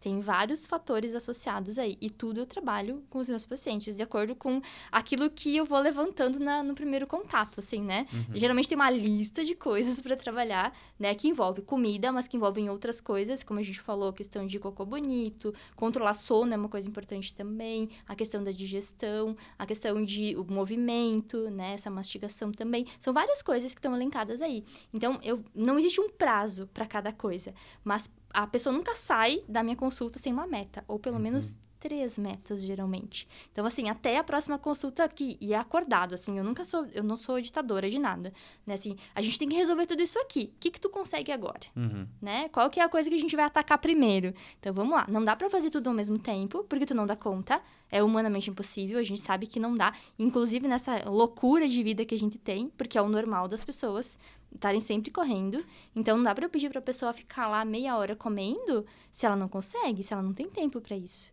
Eu não posso pedir pra pessoa preparar uma comida caseira se ela tem 15 minutos pra comer, então não dá. Então eu vou determinar isso de acordo com cada pessoa. Né?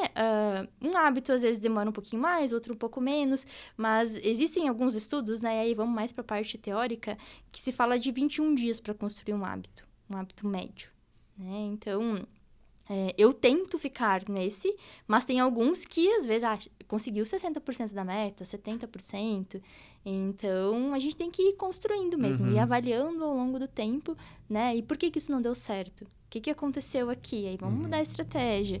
Então, não existe um caminho único para todas as coisas também. Isso é importante de entender, né? Não é porque a pessoa, né? Se vocês viessem para mim, por exemplo, vocês dois com o mesmo objetivo, é muito provável que o cardápio de vocês e que o tratamento de vocês, que as metas de vocês fossem muito diversas. Porque cada um tem uma rotina e cada um tem um entendimento de prioridade diferente também. Porque não é aquilo que eu acho que é prioridade. Sim. É aquilo que incomoda mais a pessoa. Porque às vezes eu acho que a prioridade, e pra mim a prioridade sempre vai ser o intestino ficar melhor, mas a pessoa quer melhorar outra coisa primeiro. E eu vou respeitar o que a pessoa quer. Então é nesse sentido, assim, essa construção do hábito, ela é muito particular. Assim como basicamente tudo na minha área, né? Vocês percebem que a minha resposta é frequentemente depende. Porque é muito individualizado, né? Vai de pessoa para pessoa. São situações que muitas vezes são diferentes, né? São específicas, né? Cada ser humano tem uma genética ali diferente, às vezes tem uma comorbidade, tem alguma coisa que precise ser adaptada, né?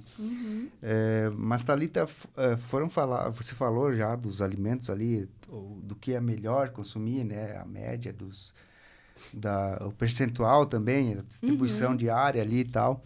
Mas eu quero te perguntar, falando dos alimentos ruins, tem algo abominável, assim, que não pode ser jamais consumido, que de preferência arrisca do cardápio ali e não consuma isso? A gente sabe que, por exemplo, batata frita, não pode comer todo dia, mas uma vez por semana, uma vez cada 15 dias, né? Então... Não vai fazer bem esses alimentos, não fazem bem, né? Mas, vez ou outra, pode ser aberta a exceção, né? Mas tem alguma coisa, algum alimento, assim, da indústria mesmo, né, que de preferência arrisca a salsicha, por exemplo, né? Você falou do cocô bonito lá atrás e comparou com a salsicha para não comparar com a banana. Isso aí. Você quer que as pessoas deixem de comer salsicha, mas não banana, né? Exato. A salsicha é um desses alimentos aí que Tem que ser riscado? Então, eu não risco nada. Não risco nada, de verdade. Assim, aí agora todo mundo fica feliz. Comemorações, né? Por quê? Porque eu acho que tem alimentos que são muito bons e são alimentos que não são tão bons assim. Eu não gosto da palavra ruins porque já remete a uma coisa mais assim, desagradável, né? Então, tem alguns que não são tão bons assim. Qual que é a minha conduta? De modo geral, população geral que não precisa perder peso, que não tem nenhum problema de saúde, regra 90-10. Tá? Então, desculpa, 80-20. 90-10 é para quem tá querendo perder peso. 80-20. 80% de comida legal, super saudável, e 20% de comida não tão legal assim. E aí, esse 20%, você não vai comer tudo num dia só também, Seria né? o lixo. As pessoas falam no dia do lixo, mas mais ou menos isso? Não tem nada a ver? Não. Primeiro, vamos começar Não vai usar esse termo aí. Sou bem radical nesse ponto. Aí, se tem uma coisa que eu sou radical, é essa, tá? Nós não somos lixeira. Então, a gente não come lixo, comida também não é lixo, né? A gente come coisa que não é tão legal assim, que aí vem aquilo que tu falou, da fritura, da batata frita, por exemplo, né? Da salsicha, dos ultraprocessados, todos estes são alimentos que não vão fazer bem pro nosso corpo, né? Pro nosso corpo físico, pro nosso metabolismo. Mas tem alguns que fazem bem pra nossa cabeça, no sentido de comida emocional, que é difícil você dizer pra não comer. Né? Eu trago um exemplo. Você falou da salsicha, eu vou trazer um exemplo da minha casa. A minha irmã adora comer arroz com salsicha que eu faço. Porque era uma coisa que nós temos 11 anos de diferença. Era uma coisa que eu fazia quando ela era pequenininha. E que eu fazia almoço algumas vezes, porque o pai e a mãe estavam trabalhando, enfim. E era o que eu conseguia fazer, e porque era rápido, porque eu também ia na escola e tal. E ela lembra disso, é uma coisa que é uma comida nossa. Sim, afetiva, né? E, então, é uma comida muito emocional, né? Eu como isso muito raramente. Muito, muito raramente. Mas, eventualmente, a gente faz, né? Então, é muito isso, assim, em que situação tu tá colocando isso, que quantidade tu tá colocando também é importante, né? Então, seguindo essa regra, assim, 20% de coisa não tão saudável, e vamos fazer uma conta, assim, uma pessoa que faz 5 refeições por dia, mais ou menos, tá? Vai dar de 5 a 6 refeições na semana. 5 a 6 refeições na semana é super tranquilo, ou não? Comendo lá o que você tá dizendo? Não, se vocês fossem pensar pra vocês comerem, assim, 5 ou 6 coisas não tão saudáveis ao longo da semana. Sim, por mim tá ótimo. Seria por mim tá ótimo. Eu acho bem razoável, né? Uma pessoa que tá comigo em emagrecimento, por exemplo, eu vou diminuir isso pra 3 vezes por semana, geralmente 2, depende do objetivo, assim. Mas privação gera compulsão. Então, isso é uma coisa que a gente também tem que cuidar bastante. Tem que ser moderado, né? Isso, não pode ser... São questões, assim, já atendi muitos pacientes que passaram por momentos de muita restrição, no sentido, não chegaram a desenvolver um transtorno alimentar, como uma anorexia ou bulimia. Não atendi pacientes nesse nível ainda bem, né? Porque é uma coisa muito triste. Mas a pessoa, ela tem medo de comer. Quando a pessoa tem... Vocês já imaginaram alguém com medo de comer? Cara, isso é muito triste, de você olhar uma pessoa que... Será que se eu comer isso aqui eu vou engordar? Será que se eu comer isso aqui vai me fazer mal? Mas isso aqui eu acho que eu não posso. E isso vem de restrição. A pessoa passou por um período de muito não pode. E aí chegou um ponto onde ela se cansou daquilo.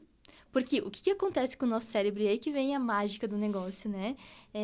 Quando você restringe muito alguma coisa, o cérebro entende que tem alguma coisa muito errada acontecendo. Você sempre comia aquilo, sempre comia. E aí você do nada zera. E você, opa, tá faltando esse negócio. E aí o teu cérebro começa a te dar mais sinalização de vontade daquilo. Com o açúcar, com os carboidratos, isso acontece sempre.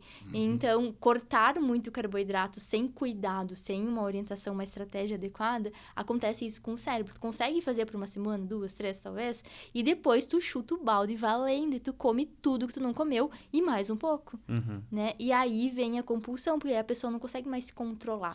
Quando ela vai comer, ela não come aquele pouquinho que ela comia antes, ela come um montão. Tirar o atraso, né? Exato. Aquela história do domingo, sabe? Hoje é domingo, segunda, vamos começar a dieta. Então, hoje vamos comer tudo e mais um pouco. Cara, não dá pra fazer essa coisa da despedida. Sim. Né? Comer como se não houvesse amanhã, né? Isso, assim, o amanhã vem. Né? A gente tem que pensar que o amanhã sempre vem. Então, é você ter uma constância, né? Da mesma forma que você não vai restringir, né? Vou parar de comer aquilo lá, não vou mais comer o cachorro quente, mas também eu não vou comer cachorro quente todo dia, né? Exato. Então é você fazer esse equilíbrio ali e pegando pelos percentuais que tu disse ali do 80-20, né? Já. Isso aí, já dá pra fazer bastante coisa, dá pra organizar muita coisa, Uhum. né? E aí, sempre pensar que quanto mais, assim, a regra geral, mais comida, coisas da natureza, né? Aquela história de vou comer muito pouquinho também gera um estresse pro nosso cérebro. Então, comer de verdade, assim, café, almoço, jantar, se necessário, lanches. A quantidade de refeições tem uma regra, né, que deve ser seguida ou é independente de... De modo geral, café, almoço, janta e os lanches se necessário, né? E aí, quando eu falo se necessário... Mas imprescindível café, almoço e Café, janta. almoço e janta. Não tão imprescindível assim o café, porque tem pessoas que precisam, tem pessoas que não. Então, vai depender... Porque Café da manhã, no caso. isso, por que isso é complicado, tá? Deixa eu tentar formular uma ideia que não seja complexa aqui. Ao longo do tempo, a gente perdeu muito essa sensibilidade de fome e de saciedade. Então, o que acontece? O que é o normal? Você comer quando você tem fome? Uhum. Só que as pessoas estão tanto em dieta, em restrição, em esquecer que tem que comer por várias outras coisas, que se perde, o cérebro perde essa sensibilidade de entender quando você tem fome. E aí, então, você tem que tentar regular de forma externa. E aí, né, no caso, se for um paciente meu, eu vou começar a olhar qual horário que sente mais fome. Então, já aconteceu de pacientes que não gostam de tomar café da manhã. Então, eu vou colocar uma refeição, às vezes, muito pequena para testar de manhã e vou entender quais os horários da fome dessa pessoa e concentrar o alimento nesses horários. Porque cada pessoa reage de uma forma diferente também nesse sentido, né? Almoço e jantar, geralmente, todo mundo faz. Não peguei ninguém até hoje que não precisasse disso fisiologicamente. Porque são momentos em que a gente tá mais acordado, tem mais estímulo, né? De gasto de energia. Então, você precisa. Agora, lanches, por exemplo. Lanche da manhã, preciso comer? Se tu tem fome, sim. Se tu não tem fome no lanche da manhã, mas chega na hora do almoço e quer comer o pé da mesa, também precisa comer o lanche da manhã, porque é um sinal de que faltou lá, mesmo que você não sentiu. Então, essas avaliações precisam ser feitas, né? O café da manhã, por exemplo, para a pessoa que chega no fim do dia, né? Ou nesse horário de, 3 horas da tarde, e tá morrendo de vontade de comer alguma coisa, especialmente doce, muito provavelmente faltou alguma coisa no café da manhã. Então, a gente tem que entender qual que é a lógica da pessoa para entender qual que são as refeições mais importantes para ela, né? Mas aí também é mais individual. De modo geral, desde jejum, né? Café da manhã, almoço e jantar. E aí, esses lanches aí no meio. Outra coisa importante também... O lanche pode ser o quê? Uma fruta? Uma fruta, um bolinho, uma castanha, Sim. né? E aí vai... de cada pessoa. Mas uma castanha aí? Não, algumas castanhas. Deus me livre comer uma castanha só. Ninguém merece, gente. Não, uma castanha, eu quero dizer, um punhadinho de castanhas. Menos mal. Né? Porque, nossa, lanche 3 castanhas. Não, cara, não existe um isso, pinhão, cara. Né? Nossa pinhão, senhora, né? gente. Não existe. Hoje de manhã eu recebi de uma paciente... um memezinho que era algo do tipo, corta o carboidrato. E aí era cortando uma pizza, assim, né? Quando a Nutri manda cortar o carboidrato. Corta o pão, né? Aí eu falei, cara, ainda bem que eu não sou essa Nutri, né? Porque não existe. Assim, não pode comer pão. Cara, pão pode comer, só tem que saber com o que combinar. Sim. Não vai comer 5 pão no café da manhã, né? Assim, também não vai comer pão e nata todo dia, né? E açúcar mascavo. A janta vai ser pão, nata todo dia, né? Não dá, né? Precisa... Lembra que eu falei que precisa 500 gramas de fruta e verdura? Faltou verdura aí nessa janta, então vamos colocar alguma coisa, né? Não, mas legal.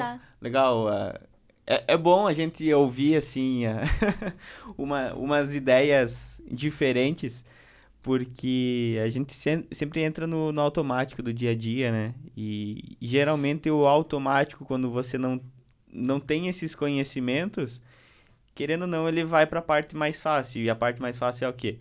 É o que tu tem lá na prateleira do mercado. É o ultraprocessado, né? Então, pegar essas ideias ali e pelo menos entender o que elas são, né? Já é um bom começo. A principal coisa é, não vá no mercado com fome. Nunca vá no mercado com fome, porque todas as coisas vão parecer maravilhosamente boas naquele momento.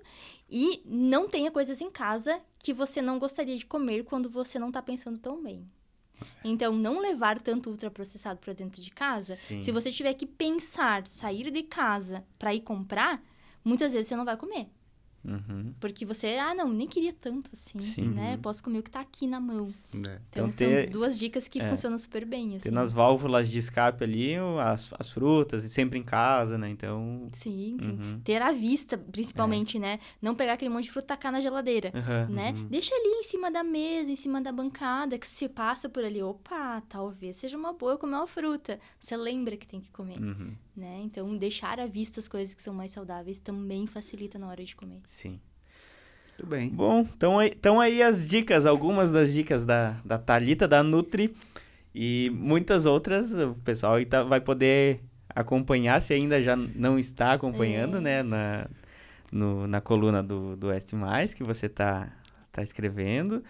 E quem quiser também te acompanhar nas redes sociais, né, agendar uma consulta, uma conversa, né, para entender a alimentação, como você mesmo disse, ela é individualizada para cada pessoa. Então, nada melhor do que você procurar um profissional, né, para fazer isso. E a questão de se proporcionar isso, acho que é importante. Olhar para cada pessoa no sentido de não a pessoa que tem... O Jefferson que acabou de descobrir que ele é intolerante à lactose. Não, você não é intolerante à lactose, você é o Jefferson. Então, eu preciso olhar para você como pessoa e como contexto que você tem, não como a coisa que está me trazendo que é a intolerância à lactose. Eu acho que isso faz bastante diferença quando a gente pensa numa lógica de cuidado de saúde. Né? A gente olha muito para a fragmentação da saúde hoje. Então, é o que cuida do estômago, o que cuida do intestino, o que cuida da perna, o que cuida do braço. E aí, quem que cuida do contexto? Quem cuida do conjunto? Alguém precisa olhar para tudo isso. Em algum momento tem que ser olhado. Acho que é isso. E a questão das dicas e de conteúdos, deixem aqui as sugestões também, né? Que eu acho que a demanda de vocês também faz a gente escrever com mais assertividade. Exato. Legal. Muito bem. Obrigado, Thalita. Parabéns pela trajetória, por todo esse trabalho que você desenvolve aí, pela profissão que você escolheu, que você faz essa... atua, na verdade, né, profissionalmente, com muito amor. Dá para sentir isso na tua fala, na forma como você se expressa, que você tem amor pela causa e amor com os seus pacientes, né? Se cuida de pessoas, né? Se lida com seres humanos. Então, parabéns aí, sucesso cada vez mais. Obrigada. Legal. Gente, essa foi a Thalita, né? Aqui na nossa conversa, a gente já agradeceu a Thalita, agradece vocês também por terem acompanhado esse nosso bate-papo. No episódio passado eu fiz o convite no início, já esqueci, ó, já tem que colocar no meu hábito, convidar vocês no início do podcast para curtir o vídeo e se inscrever no nosso canal. Mas, né, estão até aqui, então inscrevam-se no canal do Fala Mais no YouTube, que na semana que vem e nas próximas a gente vem com novos participantes aqui para bater um papo e compartilhar histórias. Beleza, pessoal? Um agradecimento também especial para os nossos patrocinadores, né, que são as lojas Quero, a Cicobi Valcred Sul, Mercado Marini, a Vinícola Maier e também o Embutido Serrano. Valeu, obrigado, até a próxima semana.